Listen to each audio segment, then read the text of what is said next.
I have the American Golf outing for the Cancer Society. I also have the American Cancer Society golf outing on the 31st. And also, I got yours on the 18th, but he'll Yeah, I'm gonna be there. Oh, boys, these are a lot of events and golf outings. Well, you want me to miss my own golf tournament? Gabby, they're all great colors. I mean, this is... Hold on. I got this. Guys, I got this. Don't worry about it. Hold on a second. He always... Hey guys, thanks for coming so fast. How are you?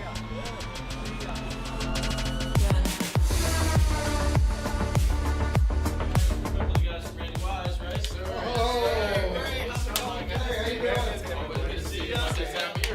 The Randy Wise Celebrity Golf Tour. Watch for the eye.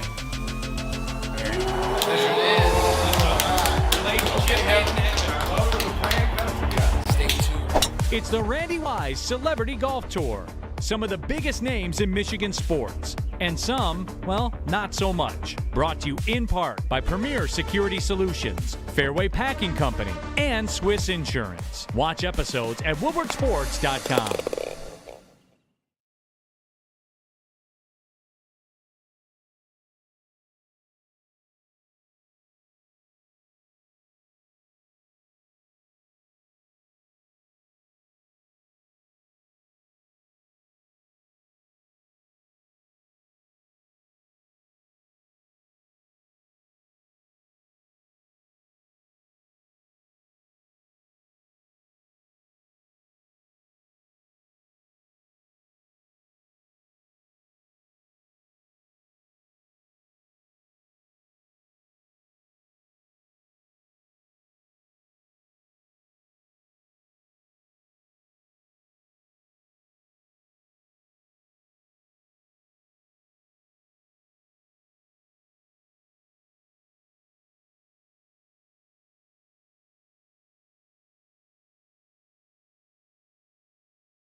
I press buttons. I don't know what to do. There we go. We good? We good? Yeah. We got all those? All right. What up, though, everybody? Welcome back to the Woodward Heavyweights live on woodwardsports.com. I'm going to make the same joke because it was funny, but you guys didn't get to hear it. You know who we are. I'm Spencer Raxter. He is Speak Easy. We got Chris Platty back from Finding Himself. We have Jamie Smooth on the ones and twos. We got a lot to talk about today. But first things first, we're getting into it. Nuggets lost. Jimmy Butler in the Heat took care of business. Even with Jokic dropping a 40-burger, they ended up coming back, winning that game. Jamal Murray had a shot to tie the game at the buzzer, but it didn't go in. But it was a good game. Now we got a series. You still think Nuggets in 5? No? Yeah. Oh, yeah. Yeah? Yeah. For sure. I think so, too. I remember last night I was thinking about betting on the Heat because they win one game. It's going to be this game because they have all their 3 bounds back from last game. And they did come back in game 1, but Nuggets is too good for that to be happening again, dog. For sure. And we're going to talk to you guys about a lot of different stuff today. One thing being, obviously, Lions. We know you guys are obsessed with Lions and you want to hear about the Lions, so we're going to talk about that. We're going to talk about the Pistons hiring Stephen Silas as an assistant coach. But first things first, our guy Lucas in the back needed our comments on this situation. Uh-oh. Nick Cannon beat the odds, man. Nick Cannon beat the odds. Chris, can you throw up this graphic real quick? Oh, my God. This so is we amazing. know Nick Cannon is building an army to go after Phillip Rivers and his army of children. But Nick Cannon beats the system by not having to pay child support after 10 kids. Is that like a law? Or he's smooth like that? I don't know. He probably just takes care of his kids, so he doesn't have to pay child support. Man, I wish there was more context to the whole situation. I have so many questions. Yeah. He got out, man. I feel like he had something in place before, right? That's the only way that really makes sense. Or he's just nice like that. He's got good lawyers, or he just takes care of his kids. Is it a big polygamous relationship type situation? No. But I feel like if you take care of your kids, yes, you should have to pay child support. You shouldn't have to pay child support. I agree. If it's split parenting, yeah, why would you have to pay child support? I agree. And it's a big L for the Brittany Renners of the world. She's just trying to come up off the child support. She got our guy PJ Washington, but it's a dub. Yeah, do you have anything on this one, Chris? Do you know what the hell's going on? I do remember like hearing interviews and clips here and there of him saying like the number of wanting 10 kids specifically. So maybe this was some sort of plan, and I don't know if that means like you're just alleviated from all child support payments because you have more than 10 kids, or the 10th ones after that are like free. Like it's like a buy one it's a buy 10 get the rest free. Like I don't understand how this works. DNC ENT in the Woodward Sports chat says once you hit 10 kids, you don't gotta pay no more. That's pretty wild. I don't know if that's true, but hopefully he's just taking care of them. Yeah. Like hopefully he's just taking care of the kids. And it's it is what it is. I'm sorry. I was looking at the see, there's like facts behind that. I don't know. That was. We should have read the article for fucking sitting. He beat the Way odds. to go. He beat the odds. He did beat the odds. Chris. Yeah. Speaking of beat, you took a trip to find yourself. No. In Wisconsin. In Wisconsin, in Minnesota. Home of the Packers. Saw you at the Mall of America. Some erotic stores. What else? What else did you get into? No erotic stores, just Mall of America, and I took a beating, but not because of the month. Not because of the month, but because, man, when I tell you, like, let me just tell you, when it comes to these Wisconsin women, like, you are not going to find anyone. The prettiest girl I talked to all weekend was just when like my you? boy was FaceTiming his girl, and she was at a wedding back home back here, and I saw the girl sitting next to her. I was like, hey, hold up, who's that? I was like, slide the phone. And and I started talking to her for a minute. We were at a bar, and I was talking to a girl on FaceTime back here. If that shows you, that's got to show you like how rough it is out there. So Is that why you slept with all those men?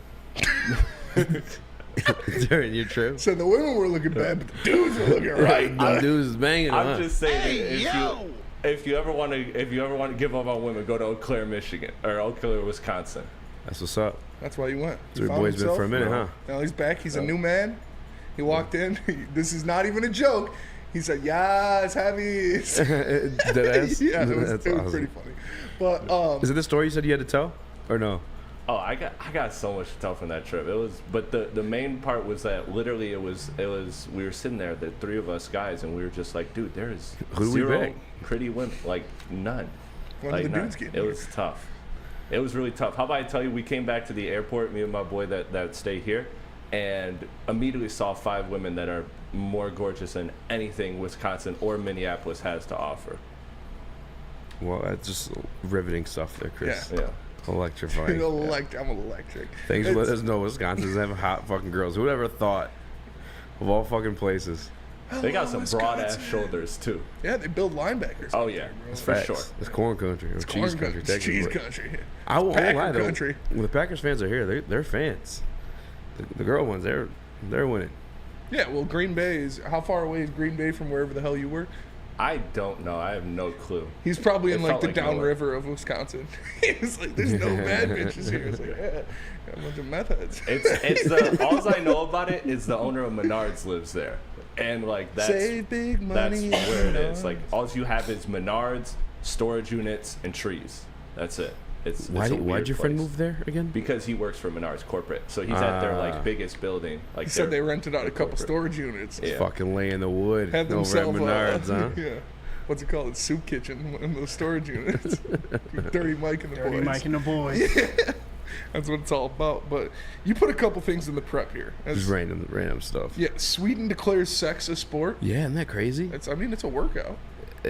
Does it count? Yeah. Yeah, for sure. I wonder how many. You burn more calories having sex than you would on a treadmill. No fucking way. Yes. Swear to God. Swear to God. I mean, it feels that way sometimes. Yeah, bro. Your heart rate's going, your blood's pumping. Like, it's, Yeah. All right. I like that. All right, that's fair. that's why I need a smoke and a Gatorade. Like, We're doing the treadmill. Shawty, you want me to call you an Uber? All right. I go outside. They have. Rip a dart. Call the Uber. They're good to go. Have the Uber pick me up a Gatorade or a Pedialyte. Let's put your big ass drinking a fucking children's Hey, Pedialyte. dude, this Pedialyte gets the job done, man. Ripping a dart. No, Sweden. I think it's SFA is what it was initially called, officially called. But there's gonna Sweden be Fuck Association. yeah, some shit like that, bro. They're gonna be It's fucking. probably like Sweden Fornication Association. Yeah, something. I'll pull it up, but yeah, they're gonna be doing some fucking in Sweden, and it's gonna be there's gonna be expectated. There's gonna be No I way, swear, bro. things from oral sex, but The part where I was confused about was like, how do you like win? You know what I'm saying? All Like, right, folks, line up. We got a race to see who gives the sloppiest BJ here. Like, I swear. But like, but how do you like? how do you judge it? Yeah, right. Because what if someone's like really good at faking an orgasm? Like, are you matched up with somebody random, or are you matched up with like your partner? Because you also like know your partner. I don't know. This is weird. No, I think it is something like you're matched with your partner because it's like one of the judgments. One of the areas of judgment is like chemistry and all that, and I'm like, I did see that. yeah. I don't understand how this works. You want the Toxic FPV says I'm moving to Sweden to become an athlete. Yeah. I'm taking my talents to Sweden. I'm ahead of the game. I've been scouting them for a minute. You know what I'm saying? It's true. You are the Swedish elite scout. Here's the They list of got tall blonde disciplines. girls in Sweden. List of disciplines for the sex. I'm a Swedish plumber. I've come to fix your pipes. Championship seduction. Seduction. Yep, that's So basically Chris's it's a hubris riz there. off. Oh yeah. A riz off. Walking in the bar like, what's up, baby? Being I get mad you a light drink? skin. That one, I'm curious how that goes down. Massage of various parts of the body. Well, okay, whatever. Massage of erotic zones on the opponent's body. That makes sense. But also, if you're the opponent, you just pretend like you're not. Yeah, it's like who could not get a You're like, bonus? ow! Yeah. Sorry for screaming to the microphone. Right! Bro, it's like who gets a boner the slowest? Is that like? I guess so. We had an idea for this before Sweden, so we had a Woodward Sports podcast idea. Fuckathon? You guys have heard of Hot Ones, like the podcast? Oh my where God. they eat the chicken wings and like interview each other. Don't weed us. I this had situation. an idea called Hard Ones, where you take like a night bullet or a gas station dick pill and you sit there with a piece of paper or like a bag over your junk and you ask each other questions. First one the fucking bag falls off loses. Hard ones. Not hot ones, but hard ones. I got. You know, pop that night bullet, ask some questions. Whoever gets full mass first loses. What kind of questions would you ask your opponent to win that Regular game? ass questions. What if you want to win? No, You it's ask got to be nasty? just regular questions. I got nothing. Because like, have you ever seen Hot Ones? That's what they do. It's just like a regular interview, but they're eating spicy ass chicken wings. I know, but just correlate. So it's like a regular ass interview, but you take a night bullet before it. What if women wanted to participate? And I mean, It's very sexist of you. yeah, that's true. We could think of something. No, that's your thoughts. Hold on this list though of champion disciplines is prelude. What is that? Wouldn't it be the same thing as the selection? Prelude. That's probably like foreplay. Yeah. I guess yeah, that makes sense. Oral Seduction sex, is penetration, endurance, hell yeah. appearance. Appearance, posse performance, creativity and change of position, endurance, the number of orgasms, the artistic performance and exchange of postures, increased blood pressure and heart rate during competition. They're gonna be judging this like a dog show. I'm gonna check this thing out. The first one, I'm there. I'm there. We're taking a trip to Sweden. It's also. I wonder if you could sit. I wonder if you have to pay extra money to like sit in the splash zone. Sit court. What? I mean, they give you like a poncho, some glasses. Chris is in the front row, like. I don't know. You say some wilder stuff than me. He's got I Love Wisconsin shirt. Hey, Wisconsin changed me. Cover me in cheese. Cover me in dairy. between hard ones and that, Spencer, I don't know. Hey, bro, hard ones is a good idea. It's never been done before. All right. And we get sponsored by Night Bullet or Viagra or something. I felt myself get sick earlier in the day, and I just feel it progressively going down.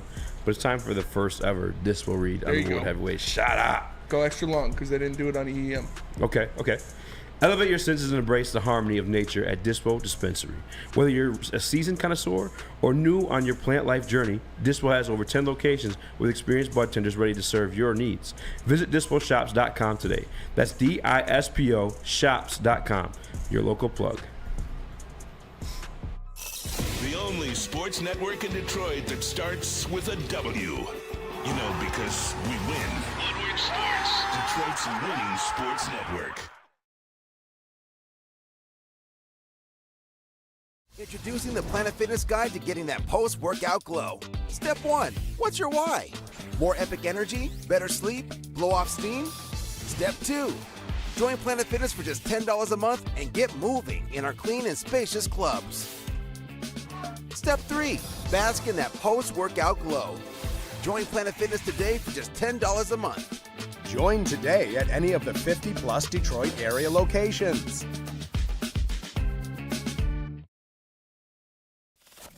We don't like to brag that we are the toughest sports network in Detroit, but we do have a guy named Darren McCarty on our side.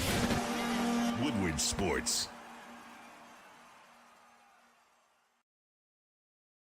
What up, though, everybody? Welcome back to the Woodward Heavyweights live on WoodwardSports.com. Make sure you like and share the stream. If you're listening on an audio platform, leave a 5-star review. And remember, you don't have to pay extra if you want to sit in the heavyweight splash zone, but it's just spit and sweat. It's nothing good. So we just got done talking about Sweden declaring sex a sport and what's going on there, and Nick Cannon beating the odds, not having to pay for child support for his 10 children.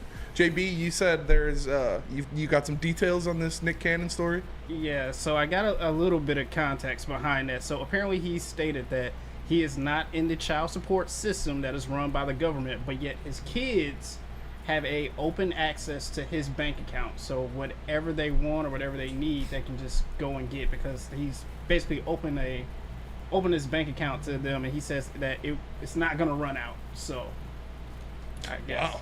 I mean, if anything you want as a kid, there you go. If I'm a kid, I'm gripping 10 mil off that bank account and chilling. Good for him. Good for him. That's pretty wild.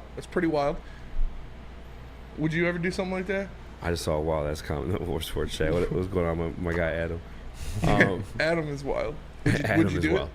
What? What Adam said? No, absolutely not. You would? I don't know. Probably not. Now's the time to do it, Spencer. Maybe, but probably not. I told you if I got to take a couple days off though. of work for being sick, I might have to. I don't know. That's a lot of money. $100K? I'd go for $1 million at least. I mean, yeah, $1 easily. We've already had that discussion. How prude of us thinking we'd get paid more than like a hot ass porn star for doing the same act? Hey man, we're just like no. It's like I said, like $100K probably not. $1 million, definitely. Why are we talking about that? Why? I don't know. But speaking of things we don't want to do, and Adam Baydoun. Oh. Our first segment here. Yes. Is things you'd rather do. Yeah. Than the Pistons trade for DeMar DeRozan. Yeah, I thought he was trolling at first. I think at a certain point it just became him digging his heels in. Do you think he's serious with that one? I hope not. Because I'd rather sit in the splash zone for Chris's Wisconsin trip than trade for DeMar DeRozan. I'll tell you that right now. Like, this is not what this team needs. You don't need another tweener guard forward that can't shoot threes. And he's all right defensively, but he's not like a lockdown defender. He's getting older, so his defense is kind of slipping. Yeah.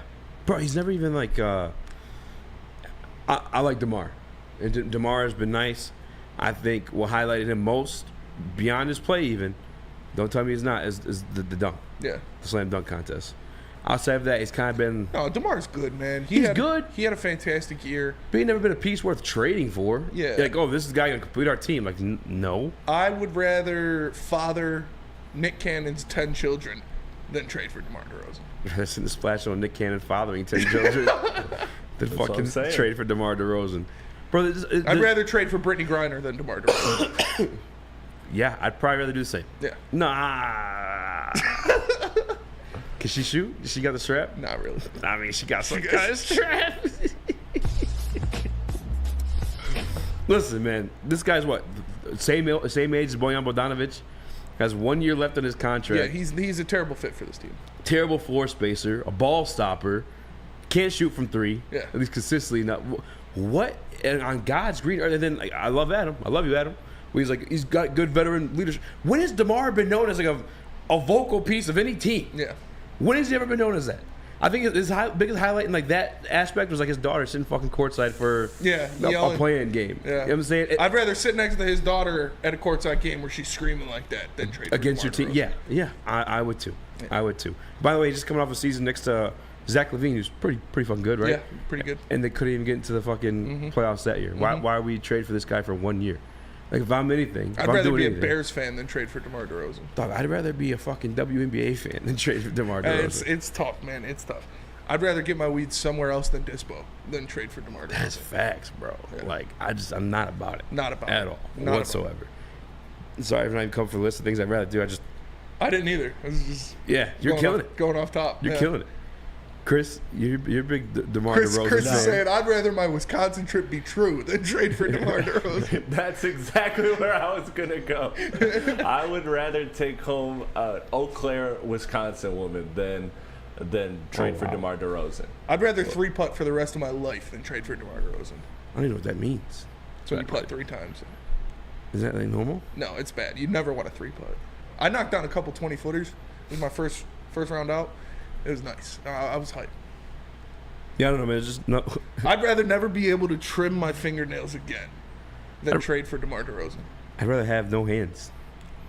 I'd rather have dick for hands than trade for DeMar DeRozan. For 1 year? We're trading for this guy for 1 year, by the way? Like, why? Yeah. Why would they do that? I don't know.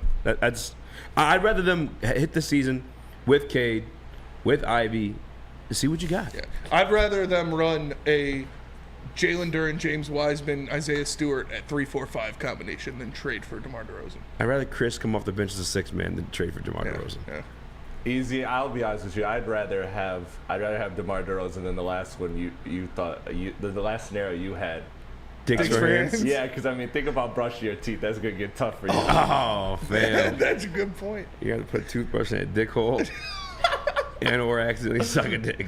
That's a good point. That's just a good like point. DeMar DeRozan last year. No, I'm just kidding. No, but easy. All jokes aside, he's not like a vocal leader, but he's someone that's unanimously respected across the entire league. Like everybody would want him on a team. Yeah, just but he's not going to come off the bench. No, I know. I'm saying, but like when Easy was kind of questioning like the leadership part of it, he does have that. You know, it's not like your alpha male leader. But not it's enough in value to trade for, though. Oh yeah, no, I agree. I'm with you. I just wanted to kind of give him his credit there because he is one of the players that I feel like is one of the most beloved players in the NBA. Actually. No, yeah, he's a great dude. He's a great player. Yeah. He is a veteran presence. He does have leadership, but a terrible fit for this team. Yeah. And 1 year on his deal, I'm not trading anything. Like I'd rather sign Killian Hayes to a supermax than trade for DeMar DeRozan. Dead ass. Some upside there. Yeah, like it's, you know, I'm not feeling it. I'd rather run it back with Kojo and Dwayne Casey than trade for DeMar DeRozan. Man, I don't know about that. I'd rather hire Kevin Ali. I'd rather hire Kevin Ali than trade for DeMar DeRozan. Honestly, yeah. Yeah. If that move had gone down, I'd throw my hands up in the air. Yeah. Sometimes screaming it. I'd rather sign Dylan Brooks than trade for DeMar DeRozan.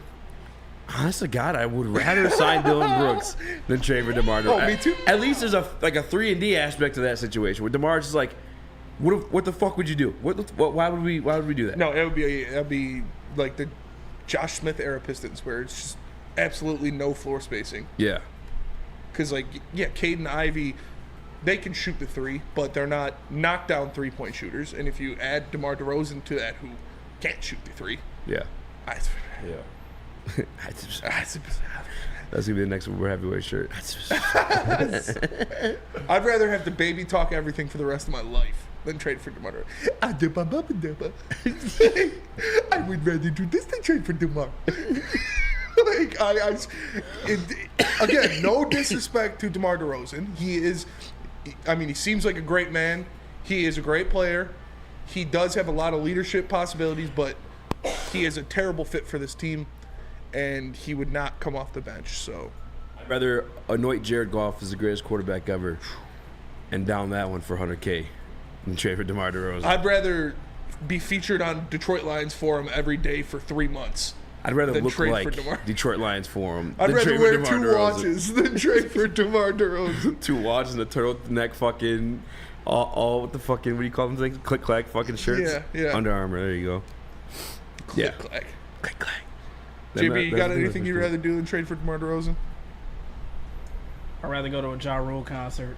Trade for DeMar DeRozan. That's disrespect. That is disrespect. What would I be without you? What would I be without you? But in all seriousness, I was posed the question, and actually I think Koo did the same thing on Twitter. Like, all right, well, then give us a plan of action. And then we kind of did like this kind of thought exercise on Thursday, Friday. But like, Is there a vet you'd like to see them acquire that's a realistic one? Or would you rather them just see the floor as is? Because I'd almost rather them see the floor as is. Like, I don't want to trade for a vet. Yeah, I don't want to. I don't want to trade for a vet. No, I think there's guys in free agency you could sign that could be a guy that comes off the bench, sign him for a low deal. Cam Johnson. Yeah, well, I mean, I don't he's know not a vet really, but yeah. And that's the other part too. Like, I don't know that you necessarily need a fading all-star as your vet. Like, I feel like you could almost have like any veteran presence as your vet. I mean, that's what it is for the Heat. Like a Kevin Love. Udonis Haslam has been their vet for the longest time. Mm-hmm. To never come off the bench. Kevin Love, it's a good one too. Chris.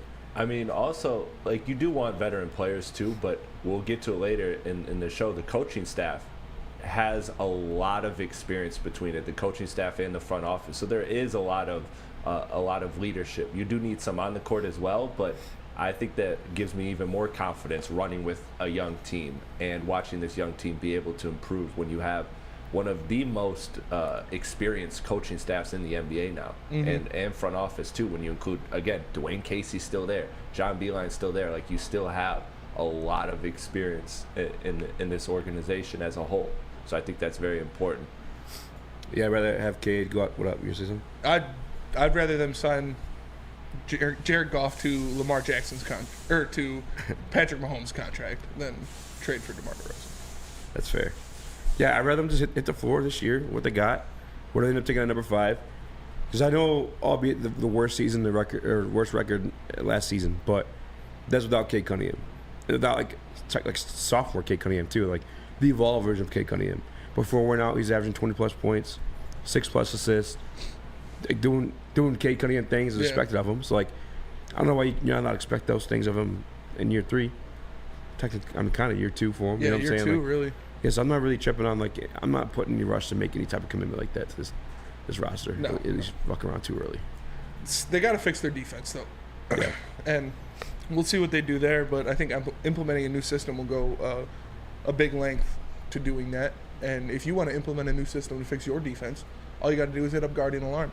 Because Guardian Alarm offers you customized solutions from real experts. Their professional technicians take the time to recommend security and automation solutions specific to your needs. They also have 24/7 professional monitoring. You can call them anytime, day or night, and know a Guardian Alarm team member will stay on the phone as long as needed. And of course, they have technology backed by people.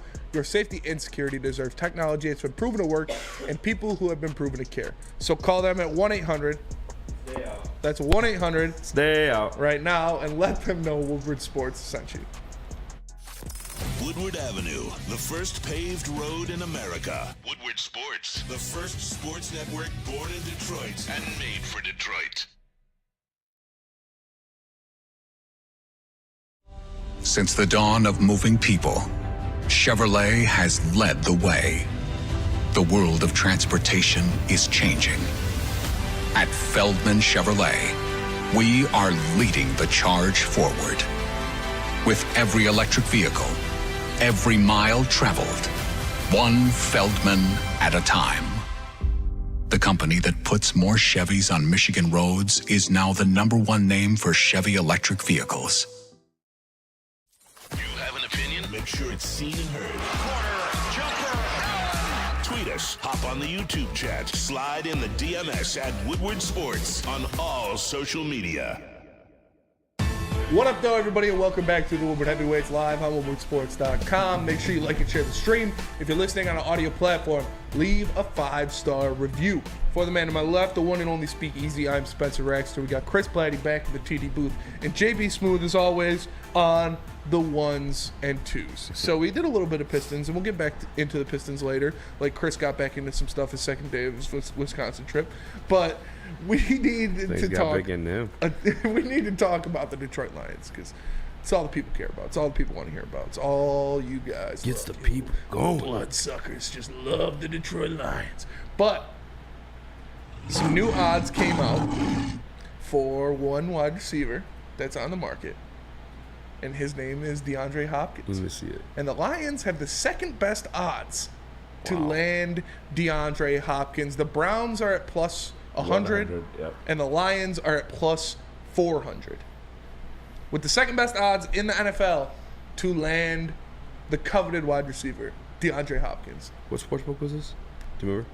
Did it say? I think it was BetMGM. I believe so. That's crazy. Hey, I've already spoke my piece in this one. It just makes sense. And if we hinted toward this on, I don't know if it's Friday or Thursday, but like when Dan Campbell was asked about it, I think it was Thursday actually. He's like, no comment.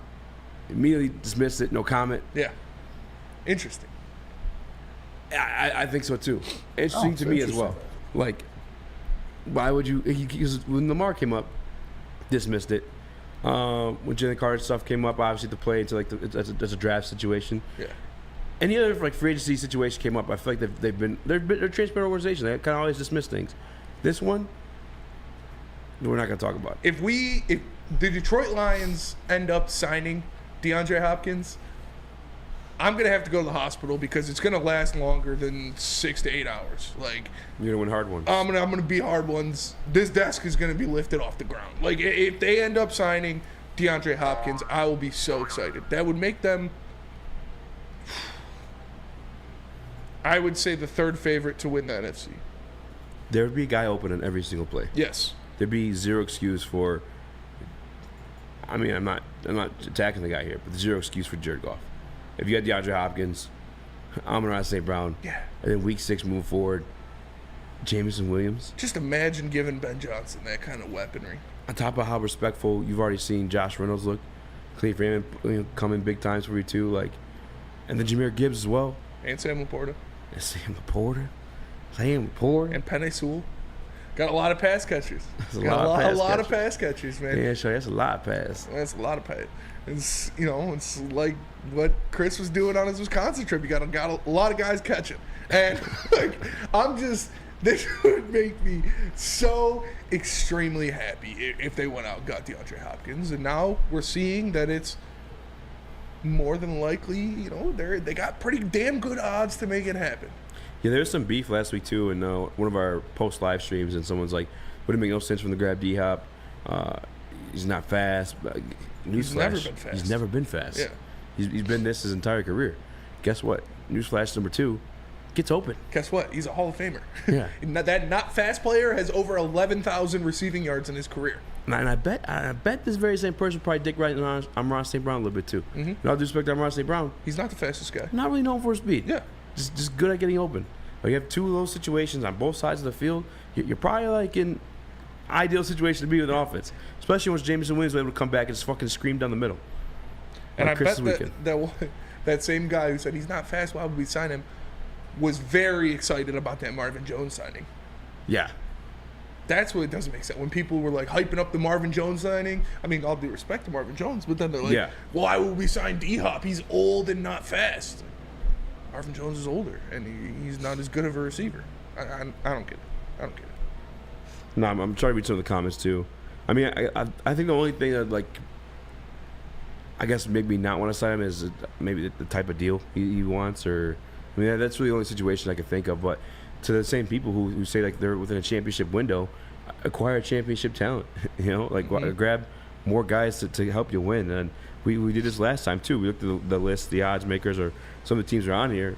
Majority of them pursuing them, championship caliber teams. Like that's who wants them. Yeah. Allow yourself to be in that mix. Makes sense. Go grab D-Hop. Hit another level. DNCENT in the Woodward Sports chat says, I've tried so hard to not get my hopes up for it to happen. Tried not to buy in, but as every day goes by, it gets more convincing. I don't want to be sad and disappointed, but That's it's fair. so hard. That's what Chris said. That's fair. He put that in there. I was just reading his comment. But yeah, that is what Chris said, and that is, it's true, man. Like I at the beginning of it, I'll be like, yeah, that's cool for DeAndre Hopkins would be cool, and then I saw the Lions on the graphic for teams with the best odds. I was like, okay, and then Dan Campbell made those comments. I was like, yeah. Oh, okay. And now they have the second best odds to fucking get him in the league. I'm like, oh my god, I'm full match now. I'm stoked, not scared. Give me D-Hop. Bring him into the fold. Yeah, I want him, but aren't you guys concerned? Like, there was just the Will Levis going number 2 overall, like, odds. You know what I mean? Like, this kind of stuff where you have to predict. Well, there's a story behind that one, though. That one's kind of like the Reddit GameStop situation. Like that's what happened. Somebody went on Reddit and said that, like, Will Levis was telling his family that he was going number 2 overall or number 1 overall, whatever pick it ended up being. Right, and that's how that got I'm started. still saying that even if this one is more valid than that one, it's still the idea of predicting, someone's choice is a lot harder to predict than a sports game where the team that's lining up against the other team, what players are there. Like, and nothing is a short so bet, high. but I don't know. I want it, but I want it, but I'm not gonna buy into it. I'm not gonna put money on it. Oh shit! Parker's dad's back. Yeah, no, I'm not putting money on it either. But I'm kind of in the camp of DNC too. Like, I don't really want to allow myself to buy into it to what I think is gonna happen. But if I'm shedding some inner light to my intuition on this one, there's some signs pointing towards it being a possibility. I think that's why you saw the odds increase. High King Horse said Sam Knight bullet flannel. That works for him too. It works for him. Who do you think would win that hard ones competition? Between who? Just the company. Who would be the best at holding it back? Oh yeah, because you have to hold it back. Yeah, you're right. What if it's a rush to get one? I mean, I can make myself flaccid and erect on a moment's notice. It's from The Office. But I don't know, man. You're a horny bastard, so probably you. That's fair. I only thing that maybe asked the question was Sam Night Bullet flannel. I think he was saying that like murderous vibes. Murders. Yeah. But Night Bullet also. Give me the drugs. JB, you still down with D-Hop?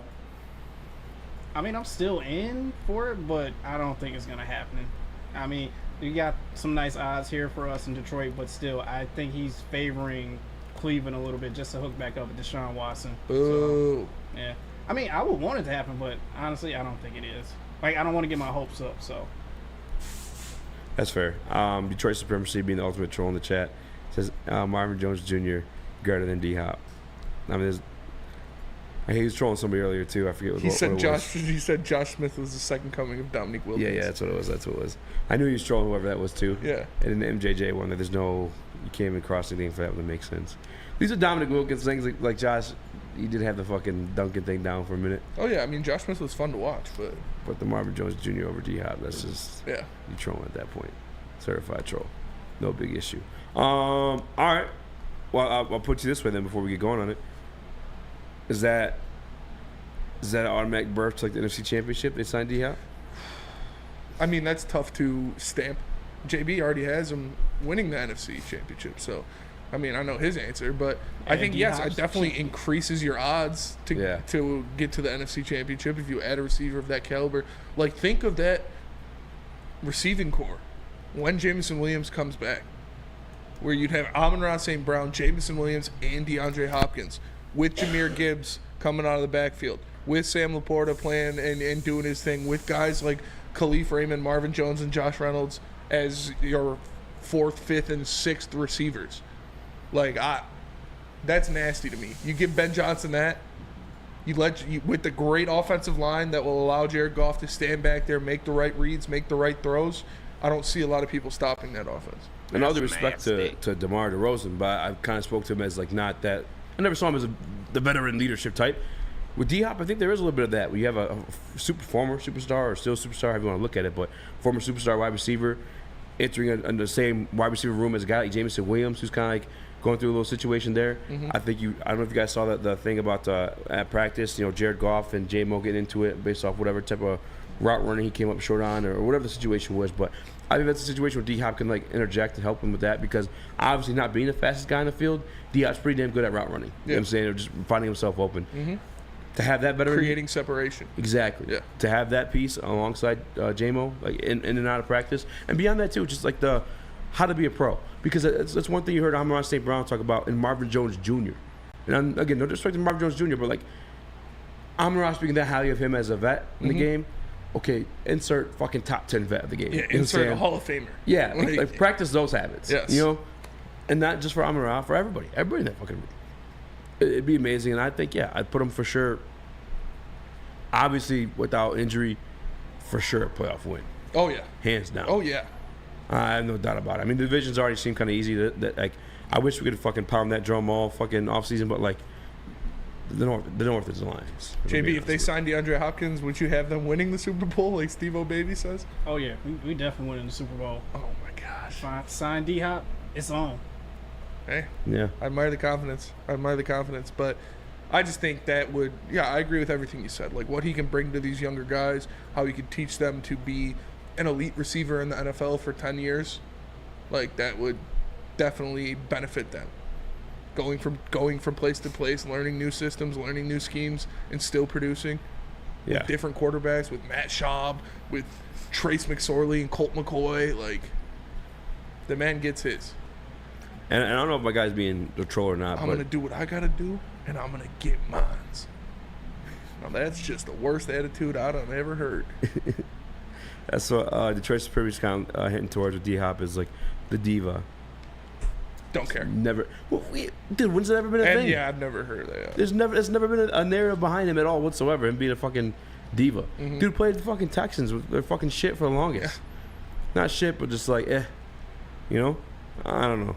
I mean, I won't say Super Bowl bound, but definitely doing some things in the playoffs. And if it does happen, who did what? Was it D'Angelo Hall that he retired in that practice video? Yeah, I think it was. Diced fucking his ass cut up. him up. Yeah. Immediately after talking mad shit. Yeah. Man, tore his Achilles or something. Yep. Yeah. It's the guy is. That's what you want around Jamo. Yeah, and he we've seen him do shit like that. We've seen him get into shit with people, talk shit. Like he's got that love for football. He's got that grit in his game. Yeah. Big time players make big time plays. That's another one of those too. Mm-hmm. I'll never forget the fucking game winning touchdown he had. Yeah. Or that triple coverage catch. Yeah. Yeah. Where you just see the Jordan glove go up. That shit was nasty. D-Hop is him. I'm watching that during the commercial break. Tell us about Big Boy. I will. I'm going to watch that. I will, because Strawberry Fest is back at Big Boy. So try their classic breakfast items like some strawberry hotcakes or mouth-watering red velvet waffle. If you're not feeling breakfast, try the strawberry bacon chicken wrap or cool off with their refreshing summer splash salad. And don't forget to grab dessert, including the very delicious classic strawberry pie, deep-fried vanilla Oreos, or strawberry hot fudge cake, and more at Big Boy. Love Woodward Sports? Love wearing clothes? Then you should be wearing Woodward Sports clothes. Check out our full line of merch at woodwardsports.com. Just click on shop. We have all your favorite designs, like Dan Campbell kneecaps, Woodward golf, and of course, our own logoed out merchandise. Men, women, infants, kids, all love Woodward Sports. Impress your friends. Impress your boss. Impress your dog. Buy Woodward Sports merch today.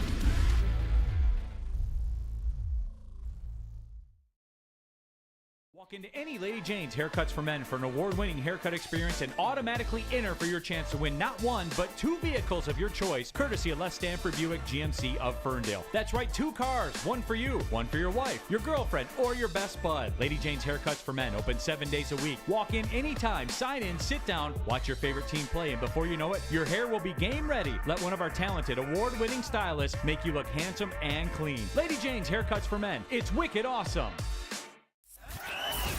We are the network for Detroit by Detroiters. Welcome to the Woodward Sports Network. What up, though, everybody, and welcome back to the Woodward Heavyweights Live on woodwardsports.com. Make sure you like and share the stream. If you're listening on an audio platform, leave a 5-star review. For the man to my left, the one and only Speak Easy, I am Spencer Raxter. We got Chris Planty in the TD booth and JB Smooth on the 1s and 2s. Bro, my chest is sore. Yeah? Oh, yeah. Mine didn't get better till yesterday. I had chest on Saturday. I fucking had on Thursday, but I just ain't been in there a minute. Honolulu Sparty asked to elaborate on the Goff and Jamo beef. And it's not so much a beef, it's just like some animated expressions going on in training camp. I want to say it's from DetroitLions.com. I don't know. It's more so a tweet from Honolulu Blues. But here's the article clipping he posted. It was the chemistry experiment between quarterback Jared Goff and wide receiver Jameson Williams continues to show it needs more time and cohesion. They continue to not be on the same page on and where Williams is supposed to be on routes. It led to one rep where Goff threw up his hands and just discussed. How that rep played out is one reason why there's still an abundance. There's still an abundance Call of the hope. ambulance. Offensive coordinator Ben Johnson ran out to Williams and explained to the second-year wideout where he erred. Williams then went to Goff, and the two had a discussion. To call it animated is overselling it, but Goff was pretty pointedly showing and explaining Williams where he wanted him to be on that post route. The two walked together off the field and for other teams' drills, still talking it and working it out. And that's essentially what's going on. Jamo's still like a second-year wide receiver. Yeah. Still kind of missing from like the entire offseason experience of being a wide receiver within this complicated offense to begin with of last offseason. That's why when people were beefing about like his the amount of routes he's running or being in the game, I remember being like, yo, relax. Like this dude wasn't even part of the fucking offseason. Yeah. Give him some time. Give this whole situation some time. Obviously, you hope that's something they had fixed by now, just because they had offseason to work together too. You heard about them being out in California and stuff like that, but I mean, we'll see what goes. I mean, are you concerned about that relationship at all? No, I'm not concerned about that relationship. It takes time. Stuff like that takes time. It takes chemistry. You know, you got to figure out where he likes the ball, where Goff throws the ball. You know, it takes reps and it takes time. So, fortunately, they're going to miss out of 6 weeks of those reps in live game action this year, but I'm not worried about it. And that's one thing I think of a quarterback like Jared Goff specifically. There's like your Matthew Staffords in the world, and Patrick Mahomes sometimes too. Like that is an insane amount of arm talent. We're just going to try some of the most ridiculous throws. And it's going to give him a lot of trouble or give him a lot of praise. With Jared Goff, all due respect, he kind of knows what he's working with. You know what I'm saying? He's not working with the best arm in the league. So I think he is one that's very, I don't know the word I'm looking for, but very stubborn on where he needs you to be on the timing of these routes and stuff like that, because he's only got the one couple ways he's going to deliver it to you, you know? And he needs you to run the right route if you're going to catch the ball and win the fucking football game. And I respect that. I respect that about him. That's why he's been consistent within a good coaching scheme. You know, obviously put up some more talent around him, you can start seeing some more results. But Jamo's a talented piece you want to put around him, so you hope to see those results out of it. You don't want this to fucking burn for no reason. I'm not worried about it. This is the beginning of OTAs. Yeah. They still have all of OTAs, all of training camp, all of workouts in the preseason to get their chemistry down. Is it concern there's 6 weeks between yes, the ending that's of a that concern for sure. Yeah, start back up. That's a concern for sure. Yeah. But, you know, hopefully by the end of training camp and preseason they have it down, and it's just more re-greasing the wheels when he gets back in the fold of things. Yeah. I mean, I still feel like he need to get in the Foley fold of things. Yeah. Just because of the Foley fold. The Foley fold of things. Just because of the amount of time he's missed in game action. I don't know, JB, are we underselling this one a little bit? The Jamo and Goff chemistry issues? I mean, I think it's 50-50. I think that Goff is, of course, maybe a little hurt by the Lamar Jackson thing, but I don't think that's going to affect him on the field. But I just think it takes time for them to honestly get reps going a lot more together. And honestly, training camp is a perfect time for them to do that right now. They have to like do this at an accelerated rate, because obviously he can't practice with the team after the first 5-6 games of the season. So it's basically like you have to jam all of this training in a short amount of time. So it's a slight margin for errors on both sides. So they're just kind of feeling each other out right now at that point. Yeah, it's kind of like Chris in Wisconsin. Jamming a lot of stuff in a short amount of time. You know,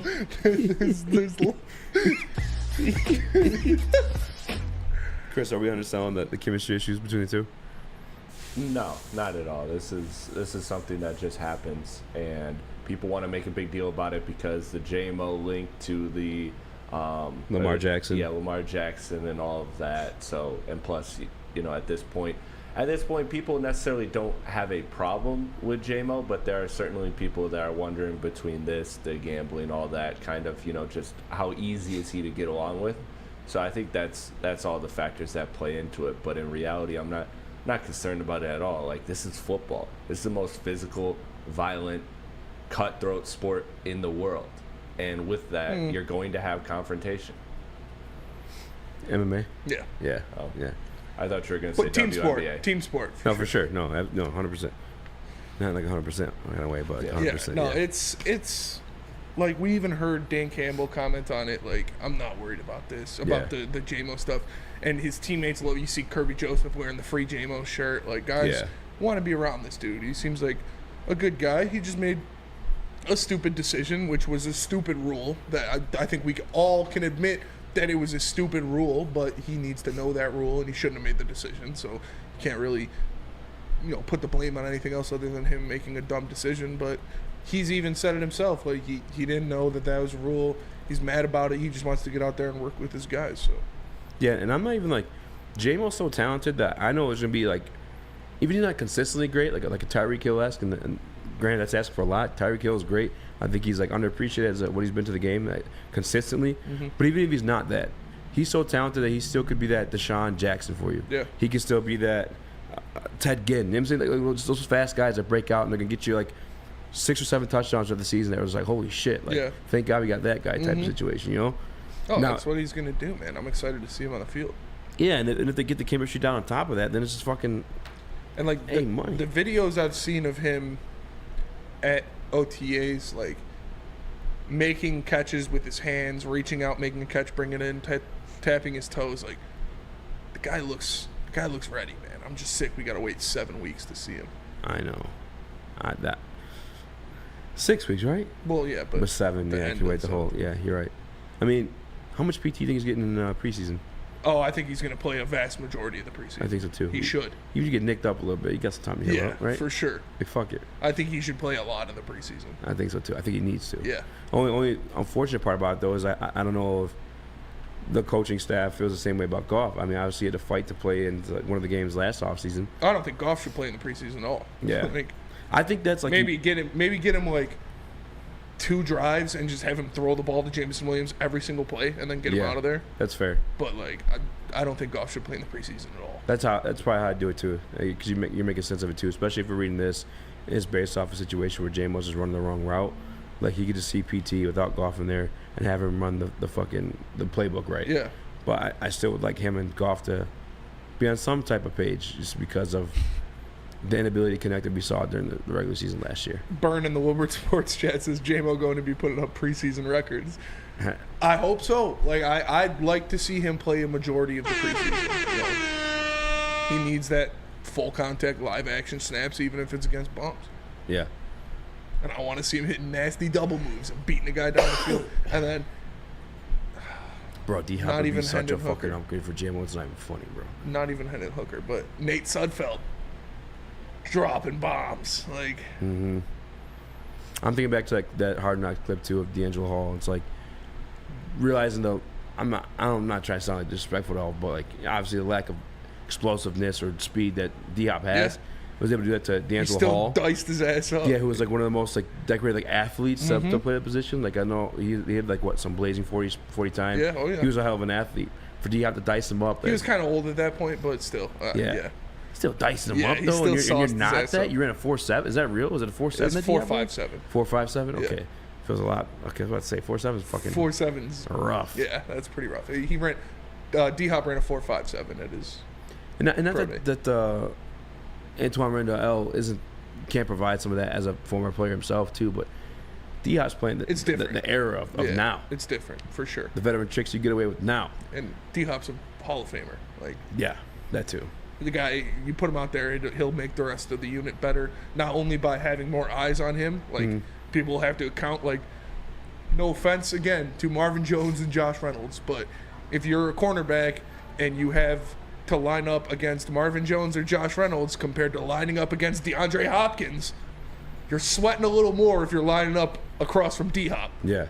And then on top of what he can teach them. Questioning shit. Yeah. Yeah. Like, oh, fuck, is he going to do this? It's like, I have dreams about this shit. Yeah. Like, I have dreams about DeAndre Hopkins, touchdown, Lions win the NFC. Like, yeah. Bro, I'd shit my pants. Like, yeah, out of joy. Especially like you look at this offensive line and how powerful it's going to be for a guy that I've been on high even before Detroit Lions, David Montgomery, and just having that DeAndre Hopkins on the opposite side of the field. It's really just truly opening up that box like Chris this weekend and fucking pounding through it, hitting those open holes for 60. It's for sure. That's what you got to do. That's what you got to do. Apollo has a good idea in the Woodward Sports Chat. He says, let's sign a Jamo doppelganger and then have Jamo suit up for him. Oh. Everybody's got doppelgangers. Like, that's true. You just dye your hair black. Yeah. Me? Easy mistaken for Jamo. Jamo, yeah. Put a girl in. Yeah? Slide. No, I'm sick. We gotta wait for 6 weeks for this kid, man. I just want to see him go on the field. Stop saying it. Lots of long slurps on D-Hop here. Bro had to take juice to stay competitive. Brother, he had what 6-7 years up until that point. Yeah, and then he came back last year and still performed. Still performed at a high level with Trace McSorley and Colt McCoy. Like, what are we talking about? I don't understand the D-Hop hate. It's just you're stupid. Like, that's all it is. Yeah, yeah. You're sweating balls and hoping you don't have the middle breakdown lining up against DeAndre Hopkins. Yep. Yes, exactly. It's just he puts fear into people. And even just schematically, like I know there's another guy, and I said this earlier too, but I don't know. I think it opened up a lot of things for you, both in the run game, play action game. Like, it's more than just having the talented receiver D-Hop on that field with you. It's everything we said, the cornerback lined up against him, like, oh, fuck, I'm not trying to get fucking put on a highlight here. The whole situation of just defenses had to prepare differently, opening up that box for, like, run schemes. And plus, we have that zone run scheme, too, where it's like you don't really know which hole the guy's going through until he chooses it. Mm-hmm. And with a guy like Jahmyr Gibbs, you watch the highlights. The patience of that young man, like, that's what you hope for, bro. It's more than just having a player D-Hop. It's more than just the name value. It's more than just wanting the highlights. It's everything else that goes along with it. I think that's the context that a lot of people miss when they look at football in general. That's why they say stupid shit all the time. Sorry. It's for sure. And we know Detroit Supremacy is just a troll. Like, yeah, it's my guy. That's Brandon Katz. But let me tell you guys. Really? No. Oh. Brandon Katz is that's disrespectful. Don't disrespect Detroit Supremacy. I'm sorry, like that. Detroit Supremacy. That was mean. Brandon Katz is just. I don't even know what he is. He's an alien or something. But let me tell you guys about SMA, or the Sports Marketing Agency, because SMA, or the Sports Marketing Agency, helps spread awareness about mental health and substance abuse. Their new podcast, This is the S Word, helps fight the stigma about seeking help. So if you or someone you know is struggling, head to thesportsma.com and get the help you deserve. The only sports network in Detroit that starts with a W. Because we win. Woodward Sports, Detroit's winning sports network. By now you know me, Christina Gennari, as the obvious choice in real estate. And you know my website, soldchristina.com, as your #1 resource for buying or selling your home. Myself, along with my amazing staff, pride ourselves on making your home buying and selling experience a relaxing and easy one. Come see why we are the obvious choice. Christina Gennari at soldchristina.com, the obvious choice in real estate.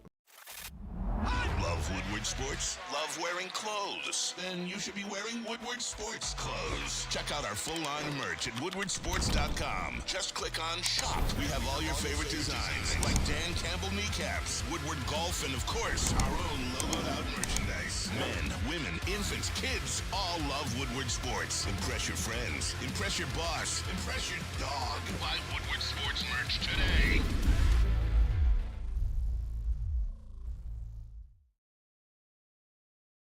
Everybody, and welcome back to the Woodward Heavyweights live on woodwardsports.com. Make sure you like and share the stream. If you're listening on an audio platform, leave a 5-star review. For the man to my left, the one and only Speak Easy. I am Spencer Axton. We got Chris Platty in the TD booth and JV Smooth on the 1s and 2s. We just got done talking a little bit more about D-Hop, talking about Jamo, talking about Goff and what's going on there. And speaking of Jared Goff, Chris Sims does this every year. He does his top 40 NFL quarterback ranking. And he had put Goff into a certain category that some of you are not going to be too happy about. And honestly, I'm not in favor of it as well. I think he's a little disrespected at this point. But Chris, can you throw that up there?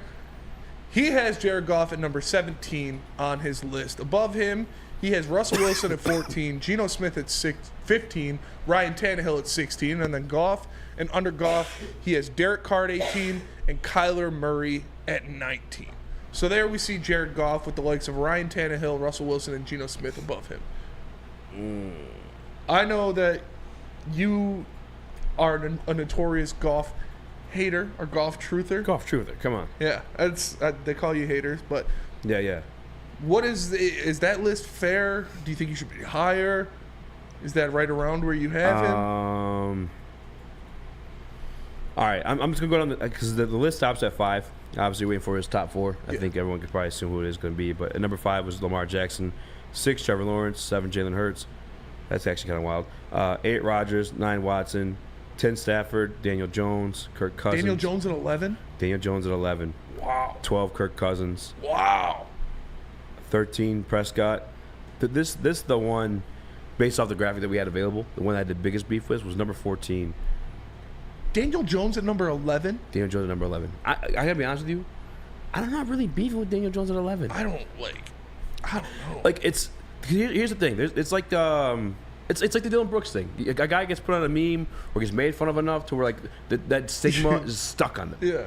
Despite like them actually having like some genuine production behind it, that's what Daniel Jones did to himself when he hit the fucking the Sada. Like, yeah, when he got hit by the sniper. He just got sniped out of nowhere on that 70-yard run.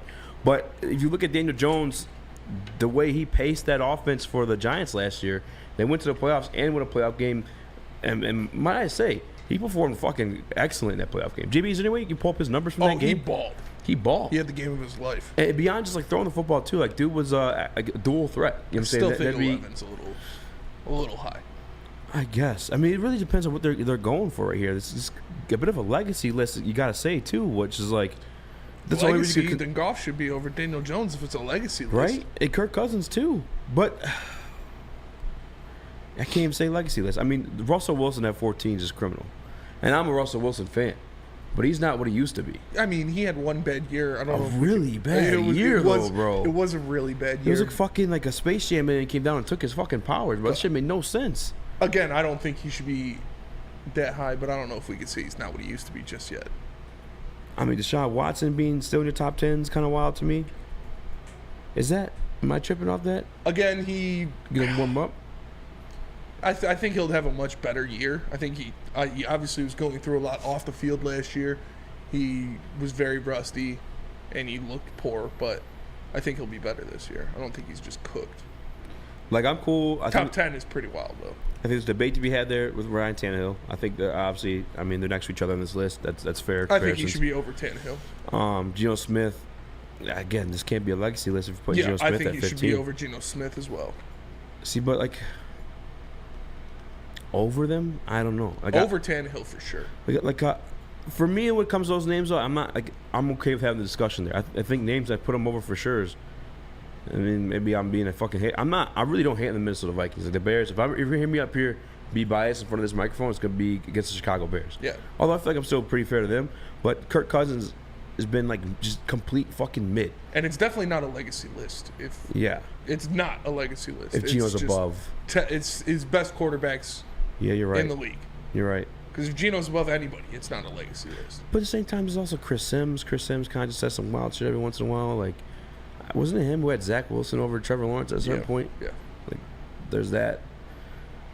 Listen, if you want to say Jared Goff's top 15, I think that's you're accurate as fuck. Yeah, for sure. Top 10, I think you're getting a little bit gawkish there. But there's just no way guys like Russell Wilson and Geno Smith and Kirk Cousins are definitively ahead of them. Now, if you want to say within the 5 range, I'm cool with it. Like, I really don't hate it, but the Russell Wilson one is kind of the gross. Tannehill one, I think he should be over Tannehill. Yeah. Yeah, and I think Daniel Jones at 11 is a little crazy. Like I think there, like we said though, like that 10 to 15 range of quarterbacks, you could put them in any order that you want, and I'm not going to argue it. Yeah. But Tannehill above. I'll make a shirt with all your fucking noises on it. Tannehill there is a little much for me. And 2020, a season kind of similar to Goff's. Tannehill is 3,800 yards, 33 touchdowns, 7 interceptions. 2021, not the greatest year. 21 touchdowns, 14 interceptions, 3,700 yards. And then last year, obviously dealing with some injuries, 13 touchdowns, 6 interceptions. Yeah, but he was doing that with fucking Derrick Henry and A.J. Brown and. Yeah, that's true. That's very true. That does help you out a lot. It helps you out a lot when you got fucking Derrick Henry back there and A.J. Brown on the outside. What Jared Goff had when he was doing his thing though too. Todd Gurley. Yeah. Yeah, and last year's running game was pretty solid. It didn't went on a little bit of a hiatus there. I'm not saying Goff is like light years above him, but I think he's a better quarterback. Yeah. I know beef. You want to put him over Tannehill, Geno Smith. I think you're at least looking at like 14 for Goff. I wouldn't be mad about that. Would you put Derek Carr over him? Derek Carr? Or is it in the same neighborhood? Again, yeah, they're all those guys are in the same neighborhood. He has Tua at 21. Tua at 21? Yeah. That's pretty wild. And you can't call me a hater, too, by the way. When Jimmy Garoppolo has done nothing but win when he's been within the San Francisco 49ers, they have him all the way at 22. Like, I have Jimmy Garoppolo. Oh, yeah. Well, I have no beef with it, but that's the type of, like, situation we're working with here is, like, product of their environment type of guy. You know. Yeah, a little bit. Not as much as Jimmy G though. Yeah, but Jimmy G's had 2 scenarios where, I guess you could say with Goff now too. Outside Goff of him was an missing the upgrade playoffs over last year. Jimmy Garoppolo. Yeah, I think Goff's a little better. 1,000%. Jimmy G can run a little bit more. Yeah, you're fucking splitting hairs there. Yeah, you're definitely splitting hairs. I like the fact that Justin Fields nowhere near the fucking top 15. Yeah, though. where is he at? 23. 23. Oh man, to the Justin Fields hater camp. Baker Mayfield just behind him there. Same between Jimmy G and then Baker Mayfield. Who do you think ranked in at number 40 for him? Drew Lock. No, but that actually no, I didn't make the top 40. Desmond Ridder. Desmond, okay. They have him. They got backups over Desmond Ridder. Yeah, they have rookies over him. Bryce Young, C.J. Stroud, Anthony Richardson. There's one. There's Sam 2 Darnold. backups. Oh my, there's 3 backups. This is a wild fucking list. Bro, towards the end. What? So guys over starters right now. So Sam Howell's starting for Washington this year, right? Yeah. Desmond Ridder started for Atlanta. He has all the rookies above them, obviously. Mike White, who's a fucking backup. I don't hate it. Mike White's a dog. He's in Miami now, though, I guess. Yeah. Didn't know that? Yeah. Gardner Minshew, backup. I think Gardner Minshew's a little overhyped. Jarrett he couldn't win a Stidham. game with the Eagles last year. It's fair. He had a shootout, though. Yeah, but against still. Dallas. Gardner Minshew, Taylor Heineke, and Jarrett Stidham. What? Jarrett Stidham? Yeah, how the fuck does he get 32? Over... this is a wild list. This is Chris Sims. Chris Sims does this. I don't want to make too much of it, but yeah, I mean, Goff's top 15. You're not going to hear me crying, bitching. I was gonna say, Chris, I sent the list to you. So, JG, how do you feel about the ranking? Yeah, it's your boy. Who?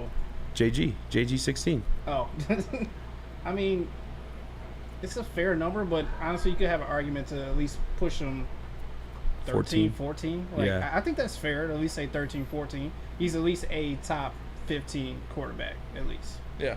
That's where I'm at. Very disrespectful that Ryan Tannehill and them are just like right there, neck and neck. Like, come on. I think he should be higher than Ryan Tannehill. I think Derek Carr should be higher than Ryan Tannehill as well. I have no beef with that. That's like how we kind of ran into like last week or 2 weeks ago, where like you could just shuffle this and like we'd still be kind of fine with any order. I think of highly of Tannehill than you guys, but I also have no beef with Jared Goff being over him if you wanted to. He does have. They're just so fucking close. Tannehill can run. The way I'm digesting this list is like, give me guys I can win with, whether it's like throwing the ball, running the ball. Okay, here's a full graphic of the full list. You see, mine stops all at number 5 and Lamar Jackson, and then Trevor Lawrence 6, Jalen Hurts 7, Rodgers 8. What's Jalen Hurts 7? Is that Kenny Pickett over Brock Purdy? And Baker Mayfield over both of them? Whoa! Did I miss that? Baker Mayfield over Kenny Pickett? And Brock Purdy. I don't know what to think about Brock Purdy yet, but I like Kenny Pickett. Goff's rival at 29. Dude, he hates Sam Howell and Desmond Ridder because he's got Davis Mills and Tyler Huntley over both of them as well. Yeah. I mean, Davis Mills over Jordan Love is a little meh. Tyler Huntley, Pro Bowl alternate, just like our boy Jared Pro Bowl Goff. Just alternate, saying. For sure. Just Mac saying. Jones over Tua? Tyler Chevette in the Woodward Sports chat. Goff going to go Kwame Brown uneasy for that take. Which take? Which one was that? Oh, he has it sectioned too. He has clocks ticking is a section that Jared Goff is in. Oh, that makes sense. I mean, There's a clock ticking on all those guys, except for Kyler. He's pretty locked down. I'd say Russ too. Didn't Russ sign his deal after he got traded or before? Jordan Love's in his own category. What is love? That's awesome. That's yeah, funny. Chris, wait, can you read these categories? NFL virgins. Yeah, I could get. Yeah, NFL virgins is one. Show me something. I'm guessing Sam Howell and Desmond Ridder. For that one, and then you have backups.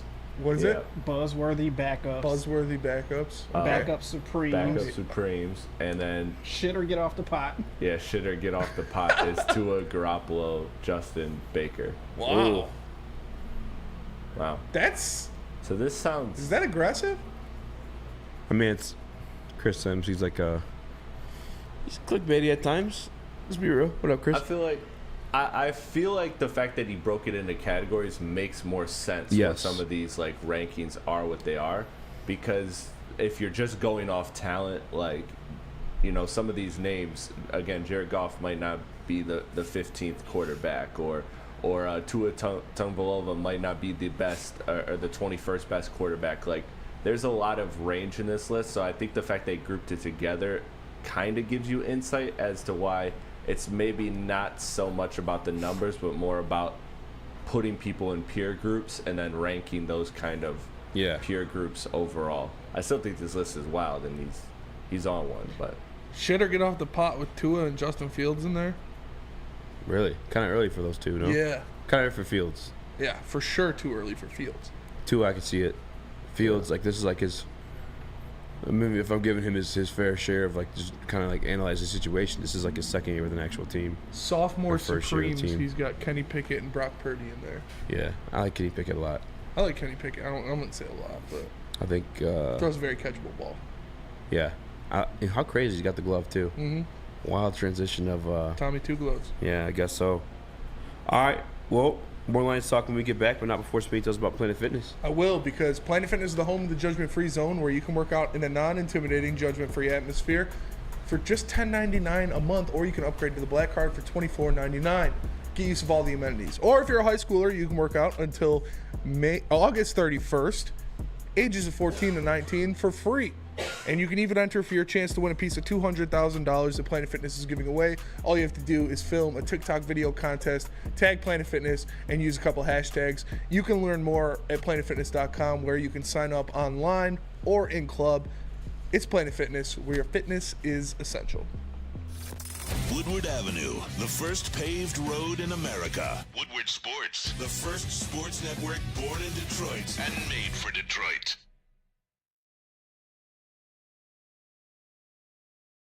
At work and at home, we're there with smarter security solutions. Featuring complete automation with customized alerts and more. For over 90 years, we've been the company that's been counted on to protect what matters most, all with personalized service and care. Right now, for a limited time, receive a free video device plus free installation with a new home system. Guardian Alarm. We protect Michigan.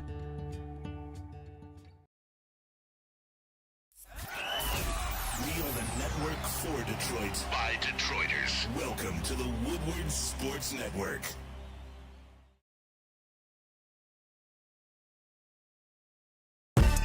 What up, though, everybody, and welcome back to the Woodward Heavyweights live on WoodwardSports.com. Make sure you like and share the stream. If you're listening on the audio platform, leave a 5-star review.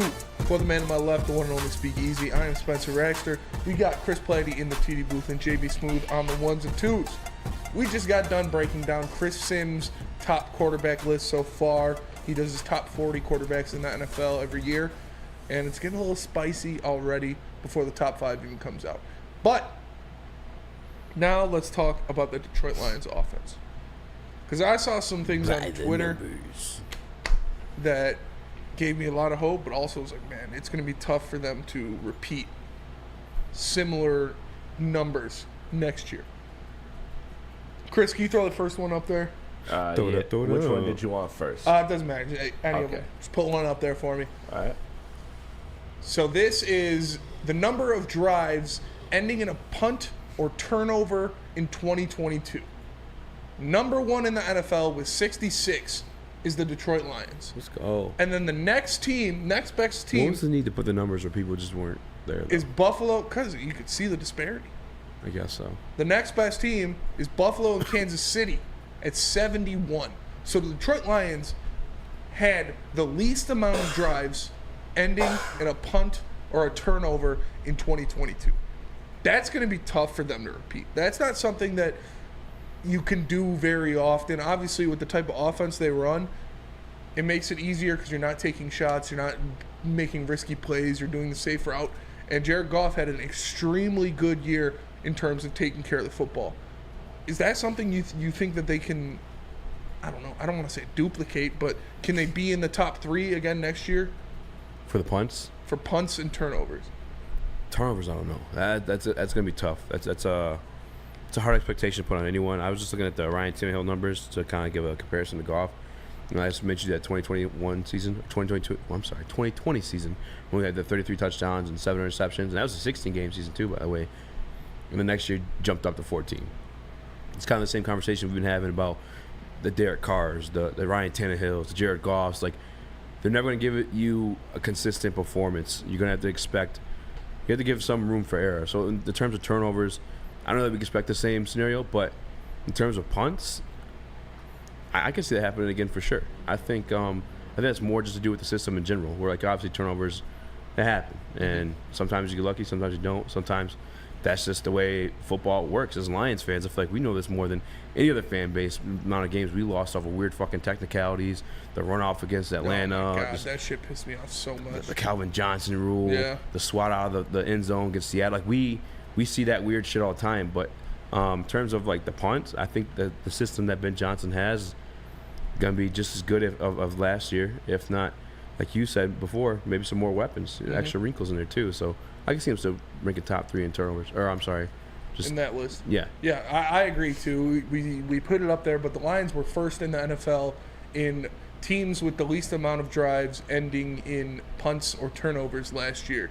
So scoring, they were first in drives that ended in a score. And it's going to be tough to repeat that kind of performance. I do think Goff has another good year, but I think his interceptions will go up a little bit because you can't, again, I'm not, calm down, put the pitchforks down. I'm not saying he's going to go crazy with interceptions, but it's hard to expect another 7 interception season out of a guy. I don't care who you are in the NFL. So I think it'll be a little bit more, but I think they can be right up there in the top 3 of that list. Again, that is offensive efficiency to a T. Like drives not ending in turnovers or punts, that means you're scoring. So that is an efficient offense, and I think with Ben Johnson, with Jared Goff, with the weapons they've put around them, I think they can be right up there in the NFL for sure. Chris, can you throw the next one up there for me? Yes. By the numbers. Little help on Twitter. And shout out to my guy Warren Sharp for breaking all this down. It's pretty cool. So this is the total lead after the first quarter in the season. My ADD definitely thought that was Warren Sapp. I was like, it's crazy. I know he's such a numbers Warren guy. Sapp really put it in work. No, so this is how much they were up in the first quarter across all games. And the Detroit Lions were third on this list. So Cincinnati was plus 42. Kansas City was plus 36. And the Detroit Lions in the first quarter all season scored 34 points more than their opponents. So they were getting off to hot starts. They were making things happen, scoring early in games, and they were top 3 in leads after the first quarter. Is that something you expect out of them next year? Yes. I think you see that coming out of them too. My concern, though, I don't know if you remember us doing a segment on this during the regular season, though, is what happens after that first half. And I know this is like particularly to the first quarter. I think when they head in these games, they have great game plans. I forget which word I'm looking for. Scheme. Script. Yes. I think they have great opening scripts.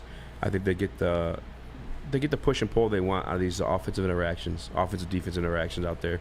I love that part about Ben Johnson. Where I want to see him and expect him to take a leap forward next year is the second half adjustments. But not surprised by this at all, and I think it's something they can replicate too. Yeah, for sure. And they've talked about, like, NFL players talk about like the first 20 or whatever. I can't remember exactly what the number it is, but like the first 4 series they have mapped out already. Yeah. They have the plays they're going to call, excuse me, in order. Yeah. And so the team goes out there, they know what they're going to do, they go out there and they execute it. Yeah. And so that is something obviously Ben Johnson is very good at. He's an analytic guy, he's an insane mind in the NFL, and this is something that I could see them repeating because they were getting off to hot starts last year, and they're going to need to do it again this year because they're playing good teams. They're playing teams that are much better than some of the competition they were playing last year. So they're going to have to go out there and get off the hot starts again. I think they can do it. Top 3 might be a little much, though, especially when you see Kansas City was number 2 in that list, and you're playing them week 1 of the season. Yeah, I think one thing you look towards is, like, sometimes you get that with, like, rookie quarterbacks or just quarterbacks in general. You hear that term sophomore slump. And I remember it's not necessarily have to be like their sophomore year, but, like, you have one quarterback. RG3 was that. His first year out, beast. Colin Kaepernick, first year out, beast. But then you get that year of tape on these guys, and things start to like you take away those strengths, those forces of habits they're used to getting away with year one because you had that year was worth of tape. I thought it was going to happen with Jalen Hurts. I thought they were going to regress. You know how much shit I was talking about the Eagles. Yeah. They beefed up, and they proved me wrong. But that is something I think you could typically see a sophomore slump in offensive coordinators. Same situation. You got a season worth of tape on them, but there's more pieces to this formula now for Ben Johnson, who we already kind of deemed as an offensive genius. You had Jahmyr Gibbs in there.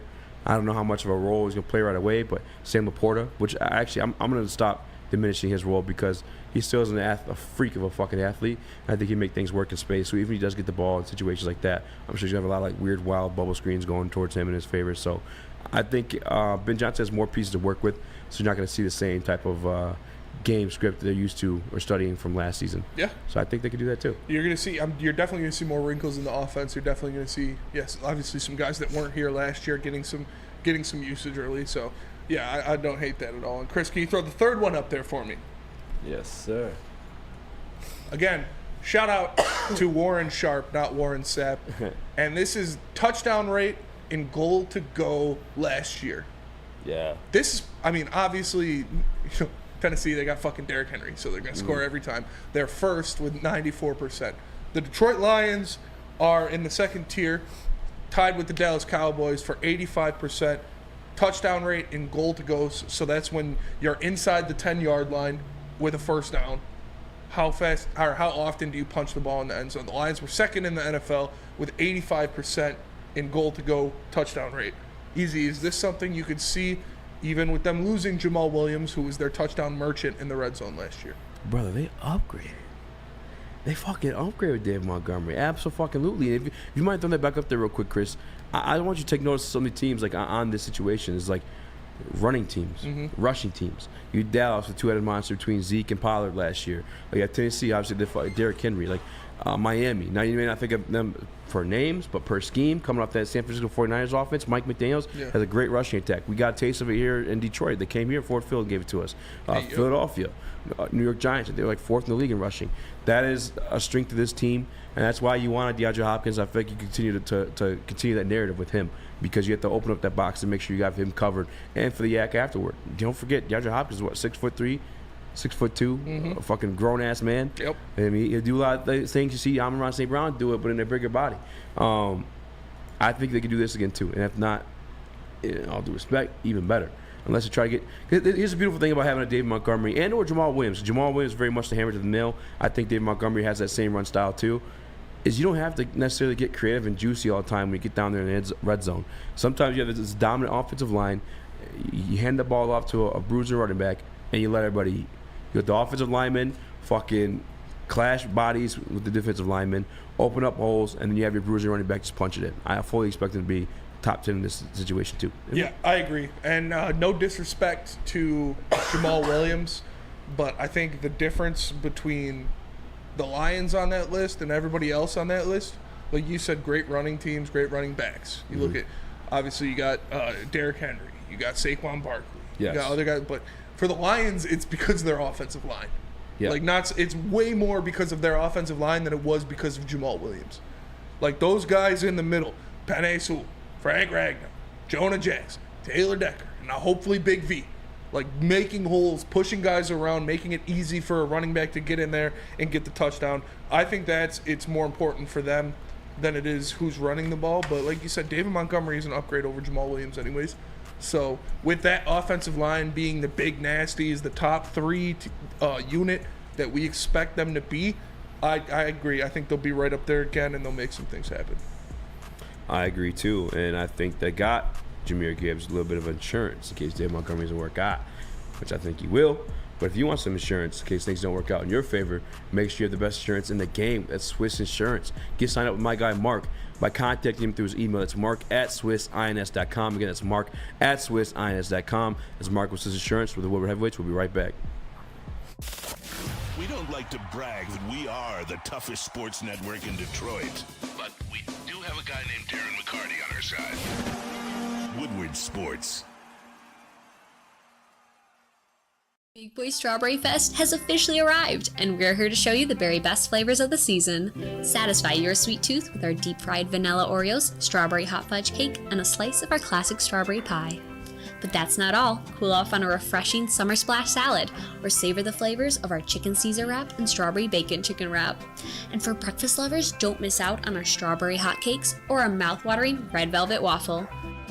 Strawberry Fest is something for everyone. Celebrate the sweet season with us at Big Boy.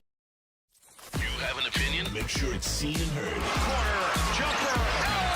Tweet us, hop on the YouTube chat, slide in the DMS at Woodward Sports on all social media. What up, everybody? Welcome back to the Woodward Heavyweights live on WoodwardSports.com. Make sure you like and share the stream, and make sure you leave that 5-star review. 5-star. Let me see that pen. Need a pen? Because it's time. All right. Chris, Parker hooked you up, honestly. Parker Parker had a really good draft. Parker did a couple of your drafts while you were gallivanting in Wisconsin. But yeah, now I saw it's one time. Of them. It was good. The offensive player of the year. Yeah, one? the That offensive one player nice. one was really good. Let me pull this up real quick. Easy talk for a second. All right, I think we're doing the defensive rookie of the year. Yes. So if you guys have been paying attention the last couple of days, or been doing whatever you're doing for Labor Day, now you're back settled in. We've been having drafts. So like, I don't know if you're here. I apologize if you have to hear this again. But for MVP, we'll have a team of candidates for MVP. We each drafted 4 players for Defensive Player of the Year, Offensive Player of the Year, so on and so forth. Today's team we're building is the Defensive Rookie of the Year, in which I think I drafted first last time, Spinny. So this one's on you, if I'm not mistaken. All right, I put the odds in the Slack if you guys need to find it there so you can see. All right, JB, hit the tunes on him. Put some pressure on this young man. Hit the tunes.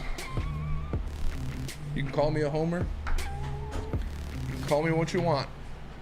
Don't call me late for dinner. Don't call me late for dinner.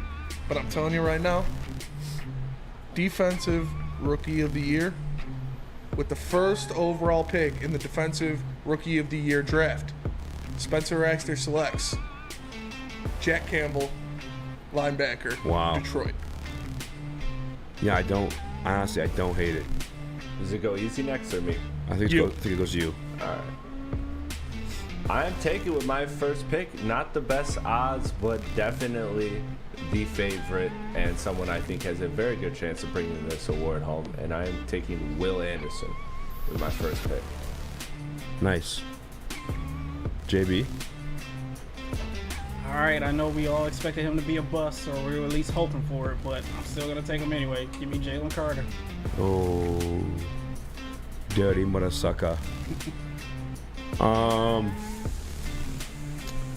don't want to take a cornerback, but I got back-to-back picks, so let me go Tyree Wilson. Splash Zone Funny is funny. Splash Zone Spinning. Yeah. Tyree Wilson. And your boy. Ah, man, I don't really like these candidates at all. He's there anyway. Devon Witherspoon. This thing is hot. This thing has Christian Gonzalez as a Detroit Lion on here, though. This list I'm looking at. Does it really? Yeah, it does. That's funny. I'll take him.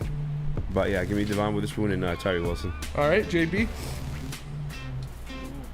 Give me. All right, yeah, give me Christian Gonzalez. All right, Chris.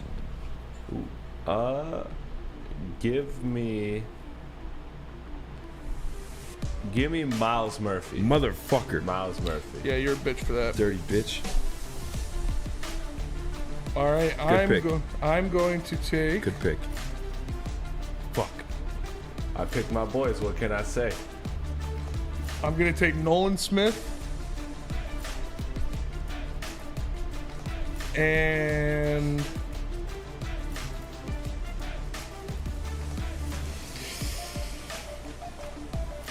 today, Junior. Will McDonald. I'm still alive. My guy's still alive. Chris, it's on you. Back to you, Chris. All right, I am going to take. Give me.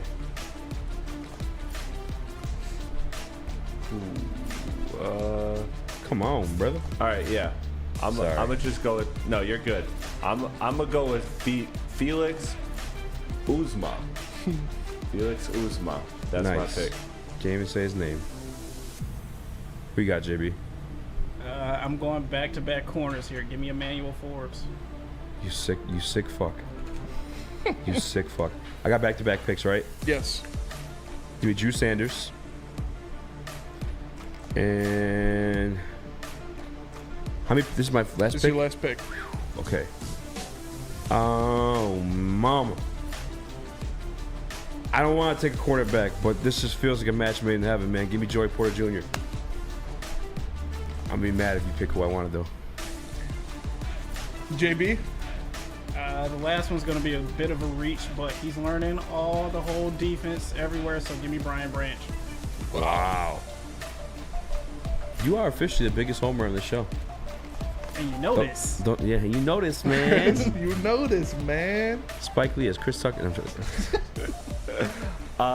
Is Christian Gonzalez still on the board? No, he's not. No, he's not. Okay, I didn't think he was. I wanted to take that shot in the dark there, but man, I don't really like any of these odds left. Give me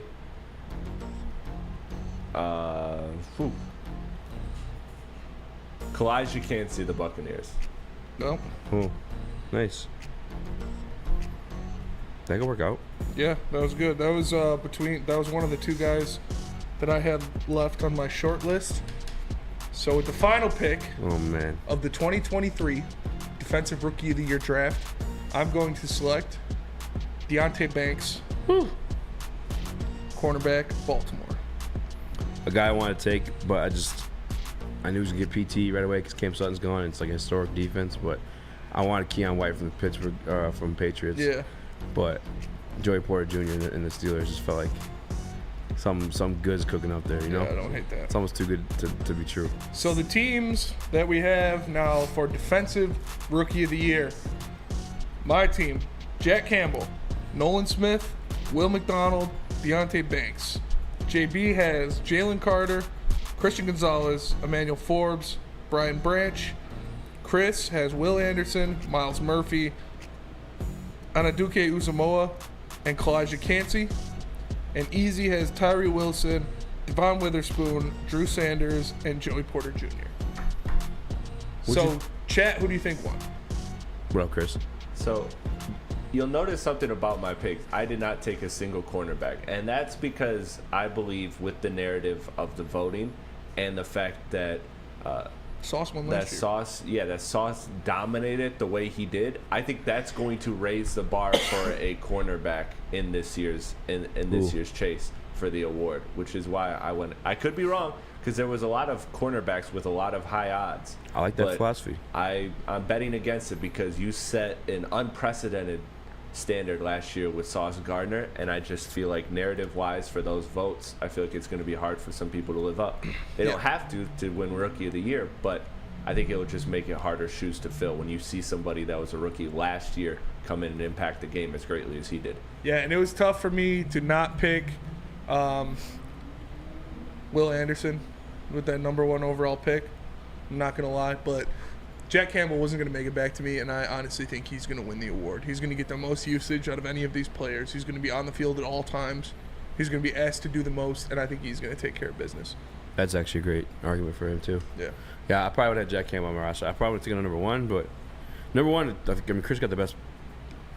It's Will Anderson, right? Oh, that fell into my lap. I was excited about that. I was planning on picking somebody else. Yeah, I had to do it. I like the game plan there. One of you would have taken Jack Campbell. Oh, for sure. Yeah. JB. Yeah, I remember this specific. Yeah, for sure. JB. JB's like, let me get Brian Branch, Broderick Martin, Jack Campbell. It's more than likely it was going to happen. Yeah. I honestly think he's going to win the award. So I probably should have went Keon White though over for the very same philosophy that Chris had. I should have went Keon White over Joey Porter Jr. Yeah. I might regret that one. And so I took Will McDonald over. I feel like with the over other guys because I don't think that the Jets don't have many edge rushers. Yeah, I mean the other thing too is you have him rushing off the side of fucking Quinnen Williams. Yeah. So that's the same with Nolan Smith. Like Nolan Smith has fucking Hassan Reddick on one side and then Jalen Carter and Jordan Davis in the middle. Yeah. So he's going to be getting one-on-one matchups all year. Yeah, you're right. I liked those two, but it was, again, Sauce won it for the Jets last year, and the Eagles have Jalen Carter and just a loaded defense overall. So I was kind of like, I don't know if those might kind of cancel each other out, get in the way of each other, mess up the voting. So I kind of stood away. Mm-hmm. I like Nolan Smith if he's like the predecessor to Hassan Reddick, like Yeah. because he had that same lineup next to him in Georgia, and I don't remember his name coming up often. Mhm. I don't even think the numbers were that like gaudy either.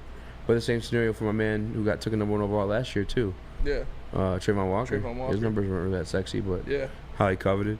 And then the other name too, I really feel like Miles Murphy is the reason I was so pissed off Chris took him. I really think he I was might. going to take Miles Murphy and Nolan Smith. I think he's gonna be a stud. Yeah. I think he'll be a stud in this league. He play both inside, outside. I've been sold on him ever since that guest we had on the show. Yeah, who's Coach D, incredible. Coach Desmond. Coach Desmond, yeah. Yeah. By the way, when are we gonna get our Lions player? We're told we can't. We have to go through the team. I see E&E fucking they're Maz, doubling man. up. Maz is cheating us. He says, "Yeah, I'm going to get a guy for every show." Yeah, now and he you just so far you puts them got all two on guys. Ermanni and Edwards. Yeah. Well, what's up with that, Uncle Maz? Come on, Yeah. man. Fuck. Got Dre Bly. Got He Will did Anderson. get Dre Bly. Yeah. Cam Sutton. Will Anderson. Will Anderson. James Houston. Yeah, James Houston. We got Will Anderson at home. Yeah, I guess. It's fucked up because like there are guys we can get, but if it's through the team, they have to go through those channels. Yeah. But also, this is off the air conversations to be had. But what the fuck, man? Come on, Maz. Who do you want? Share the love. Pick one line We player. literally had baby Maz on the heavyweights. Yeah, Like, it's true. Yeah. You know, It's come true. on, Maz. Maz, you've been on the heavyweights. That was actually Maz one of has my been on favorite. the heavyweights. That was one of my Yes. favorite episodes. That was a great episode. Fuck you, Chris. Oh yeah, you weren't there. If we could pick one lion that Interesting. we'd want on, Penny Sewell. Penne? I want Penny or Ali McNeil. What? Just because we're the heavies. Yeah. But if I'm being honest, Penny or Amon Ra. See, if I get Penne, I almost want it like as a podcast, like, you know, where we can just talk about whatever. We can talk grimy. Yeah, because like, you know, what else do you talk about the offensive line so much? Like, yeah, I like hitting them. It's what I do. I feel like who's got? Oh, CJ would be a good one. GJ would be fire. He'd be fire. He's like, no one obviously could be Jamal Williams. Yeah. Per like media interview and stuff like that, but like he'd be like Yeah, next Jamal closest thing. Williams. Yeah. Still owe me an interview, dick. Yeah, I witnessed that too. Yeah. Took the toy and everything. Emotional damage. Not a man of his word. Yeah, remember that. Remember that. That's why you're in New Orleans. We just now. never come back to win the division. Yeah. Not a man of his word. Can't wait till we spank the Saints in the playoffs. I can't. They don't even make it to the playoffs. I'm gonna spank them fucking. No, they're gonna win their division. For sure. Think so? Yeah. A lot That of division people- is trash. A lot of people high on the Falcons. Yeah. I think they got the best quarterback and the best defense. Saints or The Saints. yeah. I think. Oh yeah, you're right. They definitely win that division. Yeah. For sure. Best quarterback, best defense. Without a doubt, that's their division to win. Steven Silas joined the Pistons staff when we get back. Yeah. I'm excited to talk this one. Yeah, I am too. But first, let me tell you guys about Lady Jane's. Because you can walk into any Lady Jane's for an award-winning haircut experience and automatically enter for your chance to win not one, but 2 vehicles of your choice, courtesy of Les Stanford Buick GMC of Ferndale. That's right, 2 cars. One for you and one for your wife, best friend, or your girlfriend. Lady Jane's open 7 days a week. Walk in anytime. No appointment necessary. And Lady Jane's, it's wicked awesome. What? Love Woodward Sports? Love wearing clothes? Then you should be wearing Woodward Sports clothes. Check out our full line of merch at woodwardsports.com. Just click on shop. We have all your favorite designs, like Dan Campbell kneecaps, Woodward Golf, and of course, our own logoed out merchandise. Men, women, infants, kids, all love Woodward Sports. Impress your friends. Impress your boss. Impress your dog. Buy Woodward Sports merch today.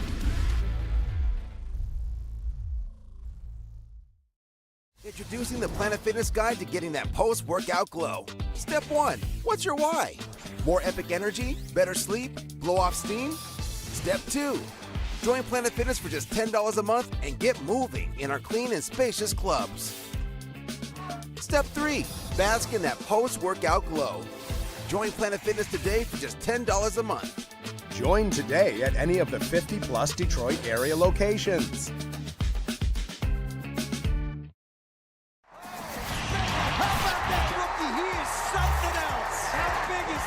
Oh coverage lives on Woodward Sports, driving the best in Detroit sports coverage. What up, though, everybody, and welcome back to the Woodward Heavyweights live on woodwardsports.com. Make sure you like and share the stream. If you're listening on an audio platform, please leave a 5-star review. It means more than you know. For the man to my left, the one and only Tugboat for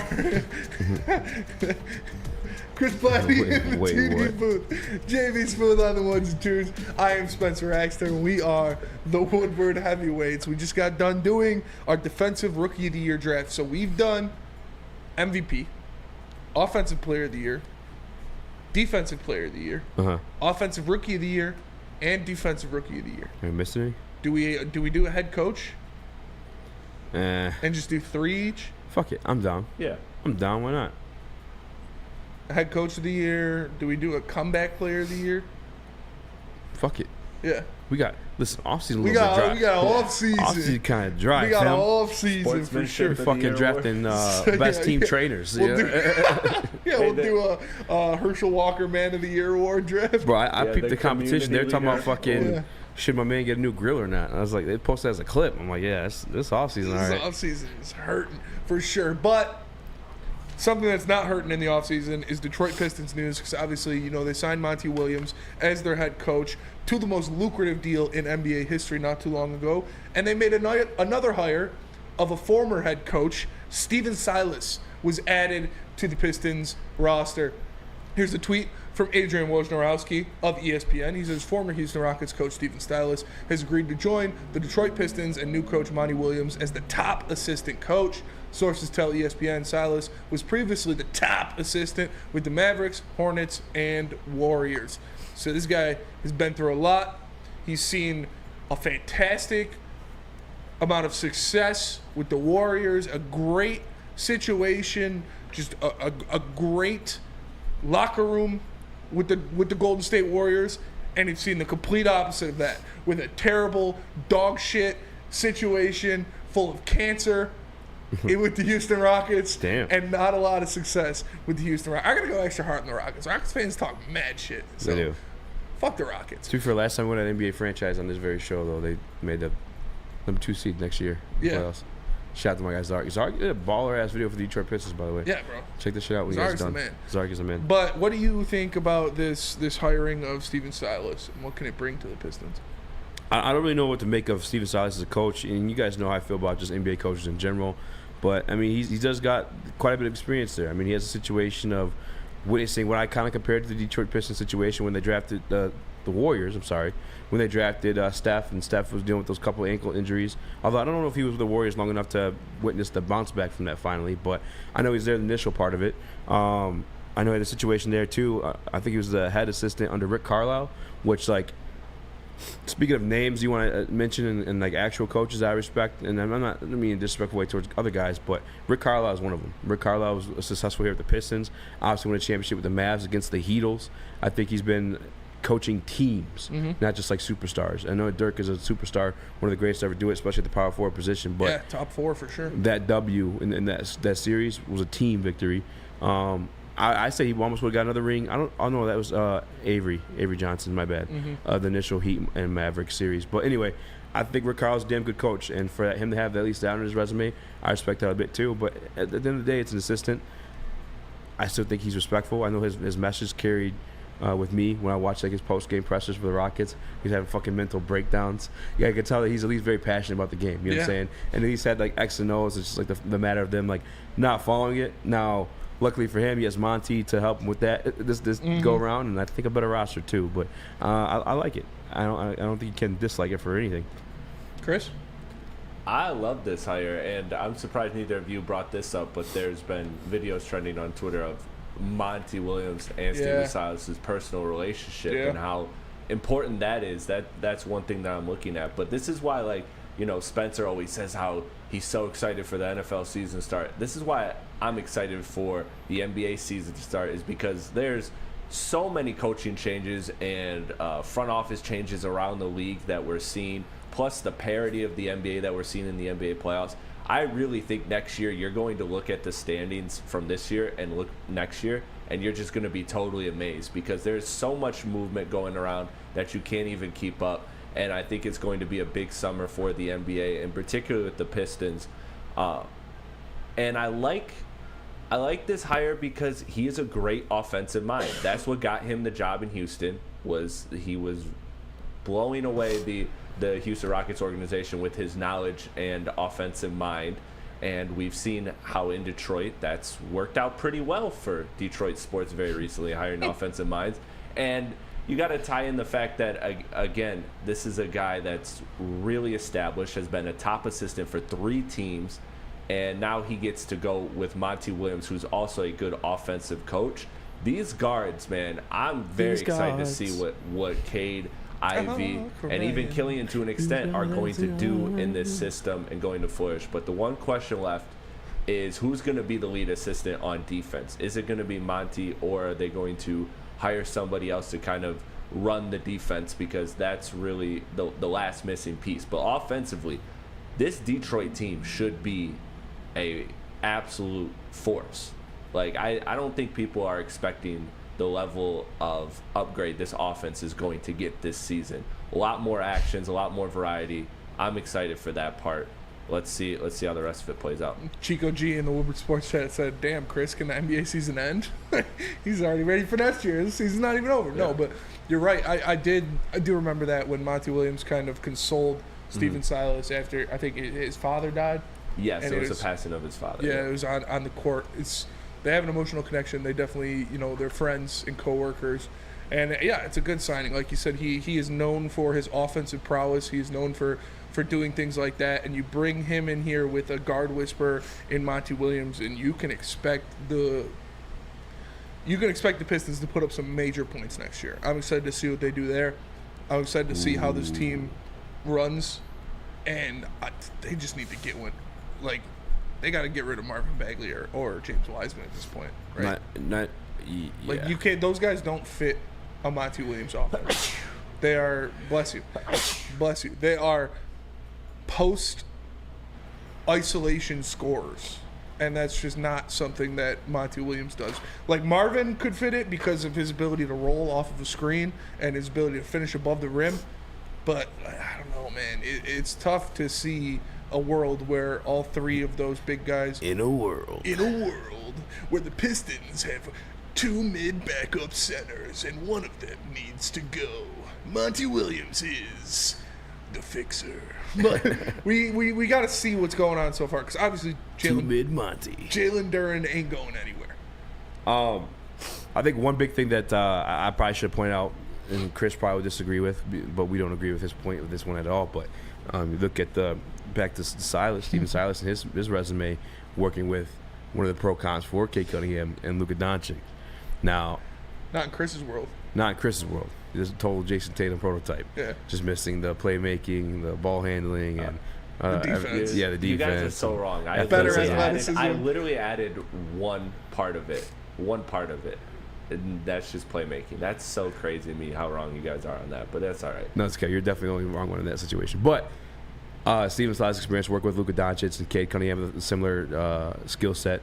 He's not one to really base his game off of pure athleticism. It's more so, the finesse, the skill set. Like, you're just true basketball savant. I think Zurich in his video called him a basketball computer. I think Luka, Cade, that's my count for him at least. Yeah. And I'll love to have that being brought up with Cade Cunningham, because Cade Cunningham is also a person who looks up to Luka Doncic. I don't know if you guys remember heading into the draft, he did that podcast with JJ Redick, and that's who he compared himself to. Was Luka Doncic, and for the same reason. Chris knows more. Chris knows more than Cade Cunningham for sure. But Cade, anything you need, I got you. Let me know. But for Cade to have someone who dealt with him hands-on and saw the jumps for Luka, not just working with Luka, but witnessing the jumps for Luka, know what Luka did to make those jumps. This is part of the reason why I think the DeMar DeRozan or any rush for any veteran is just not necessary, because I think we're going to see a jump in Cade Cunningham that's going to suffice that, at least offensively, for sure. Yeah, definitely. JB, you got some breaking news for us? Yeah, remember in the back how I was joking about the whole gambling thing and Michael Pittman Jr.? Is it really? It's real. It's real. So Michael Pittman Jr. has been suspended for the 2023-2024 NFL regular season following an investigation related to gambling. Wow. Damn, we were in the back, and I was like, joking. it was me, Lucas, and JB, and I was like, I need one more topic. and the report came up, and it was like Colts player being investigated for gambling, and JB's like, it's Michael Pittman Jr. I was like, oh no, man. I was like, I love him in fantasy, and lo and behold, JB Stradamus got it right. That's the whole season. So he was betting on NFL games. Yeah, he must have been whole season. JB, it's the whole season. From what I'm seeing, it's the whole season. But let me double check to make sure this is actually there's supposed to be another line in that next one too. If I'm not mistaken. I like Michael Pittman. And who took Anthony Richardson for Offensive Rookie of the Year? I believe it was Chris. I wasn't here for Offensive Rookie of the Year. Oh yeah, it was Chris because Parker took him. That's all right. You still might be straight. Do those count as mine? Yeah. Those count as mine. Yeah. Otherwise, you have nothing to go in battle with. You Yeah. just lose for sure. But don't worry. It's oh not, yeah, because you weren't here when we explained it. We're doing it's not like a loser competition. Cumulative scoring. Yeah, there's no penalty for losing, but we're doing cumulative scoring of the lists and cumulative scoring of all lists. So like it normally shows the top 5 players for each of them. So like MVP has 1 through 5. Right. So if you get the MVP, you get 5 points. If you get the guy that got second place, you get 4 points. Okay, I got you. And then we're gonna do it like that. I don't like my Pittman. faith in the hands of the young one. He was betting on his own team. Damn. That's what I King Horse said in the Woodward Sports chat. If that's That's even true, worse because your team's ass. Yeah, son. he's betting the under on his games, and he's dropping touchdowns. Yeah, and shit. fuck. Damn. We still need to confirm this because it's not just been confirmed. This is just on Twitter right now, and it's going crazy. So per JB, source per JB. Then source per me, as of right now. I fuck with Michael Pittman, man. That sucks, but easy. Tell us about Randy Wise before we go to break. I'll tell you guys about Randy Wise. Do you want to be treated like a true celebrity? Would you like to golf with Darren McCarty, Braylon Edwards, and the one and only Spin More Racks? Then make sure you head to a Randy Wise Automotive location near you. That's the only way to enter the Randy Wise Automotive Team Celebrity Golf Tour. The Woodward Heavyweights will be right back. Woodward Avenue, the first paved road in America. Woodward Sports, the first sports network born in Detroit and made for Detroit. The sports marketing agency would not be who we are without great community partners like Higuera Health and Carol Zuniga. It's an awesome opportunity to partner with your organization. Higuera Health is a comprehensive behavioral health organization. We serve children through older adults with mental health, substance use, and developmental disabilities across Western Wayne counties, and really excited to now be in downriver communities as well. Give us a call at 734-458-4601. You have an opinion? Make sure it's seen and heard. Corner, jumper, tweet us, hop on the YouTube chat, slide in the DMS at Woodward Sports on all social media. Around here, we call this a twin. What up, though, everybody, and welcome back to the Woodward Heavyweights live on WoodwardSports.com. I need some of that for my cataracts. For the man to my left, the one and only Speak Easy, I'm Spencer Ragstor. We got Chris Platty in the TD booth, and JB Smooth, JB Schefter on the ones and twos. JB Stradamus on the ones and twos. That's pretty crazy, honestly, because he was literally just joking. He's like, "Oh, it's Michael Pittman." I was like, "No," because I got Michael Pittman in one of my dynasty leagues, but. Fuck, that would suck, dude. Fuck you, JB. No, I'm just kidding. But before we get out of here, I wanted to put this up there so Easy could see it, and I want to see his reaction because my Offensive Rookie of the Year, CJ Stroud, listed his top 5 quarterbacks in the NFL today, and I don't think Easy's going to be too happy about it. CJ Stroud has Jalen Hurts number 1, Patrick Mahomes number 2, Joe Burrow 3, Josh Allen 4, and Justin Fields at number 5. A little bias there. Yeah. A little bias. His Buckeye brother. I can't. Yeah, I can't get too upset about that. That's exactly what it is. It's a Buckeye bro thing. I'd love to get up here and fucking heated about it, but like, he fucking forgot about names. Okay, he failed his fucking test. You guys know he failed the fucking. Yeah, he did have like a 32% or whatever it was. Your smarts for darts test, whatever the fuck the thing's called. Hey, bro, we're not here to play school. We're here to play football. Exactly. He ran out of Greatest names. quote of all time. He's like, Justin Fields. So, I mean, that's all it is. I'd love to get mad here, but. You're too chill. You're chill right now for some reason. Really chill, dude. Just really chill. Real chill for some reason. It's like I know a plug. I got a plug somewhere. It's like they'll plug you up, like Chris in Wisconsin. Like your Chris in Wisconsin. Your Dominatrix suit. But honestly, Chris, how was your trip? It was good. It was fun. You know, What was there to it's one do? of my Like, best what'd you friends. guys do? Did you, We like, hit literally bars? just went out to bars. So Eau Claire is a college town. So we what college? went to a bar. Don't even know. Don't even know. Wisconsin And Tech. how about I tell you? I don't want to know. Yeah, After, if it's a college town, there was no baddies. Yeah, I'm serious. Like it was terrible. It's probably like It was Wisconsin terrible. School for the Blind or something. And how about I tell you, like, we're asking for places to go, and they're like, yeah, go to Brothers, and then after Brothers, go to the Pickle. And I'm like, is there any bar that, like, sounds cool? Like, it was terrible. Wait. It was. Chris went to the Brothers So in the Pickle, Chris all went right? to Wisconsin To the Brothers? during June, Yeah. and the 2 bars he went to I were went to many, Brothers but yeah, those and the are- Pickle. Brothers was the most packed. Pickles was musty. It was bad. musty It and was all bad. Hey, it was terrible. You can't make this shit up. I Like, can't. Went to Brothers and Pickles. I can't. Oh, fuck. If you're ever in Eau Claire, don't. It's like in the chat on Friday too. He's like, a whole different pride down here, boys. No, it was like it was. It was not the kind of pride. How about I tell you, I would have been more comfortable with the pride that you guys were suggesting than the pride that was there. It was kind of. I can't even said the Pickle and Brothers. Good Lord, man. It's like, you should have just lied. You should have been like, yeah, we went to Cat's Meow or some shit.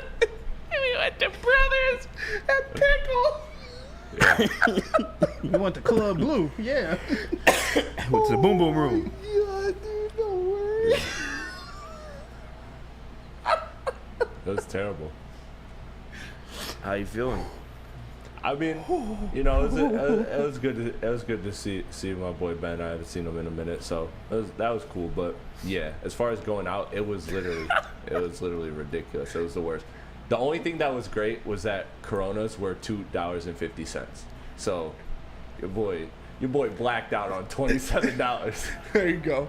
Aaron S. said, I think I know why all these women had broad shoulders now.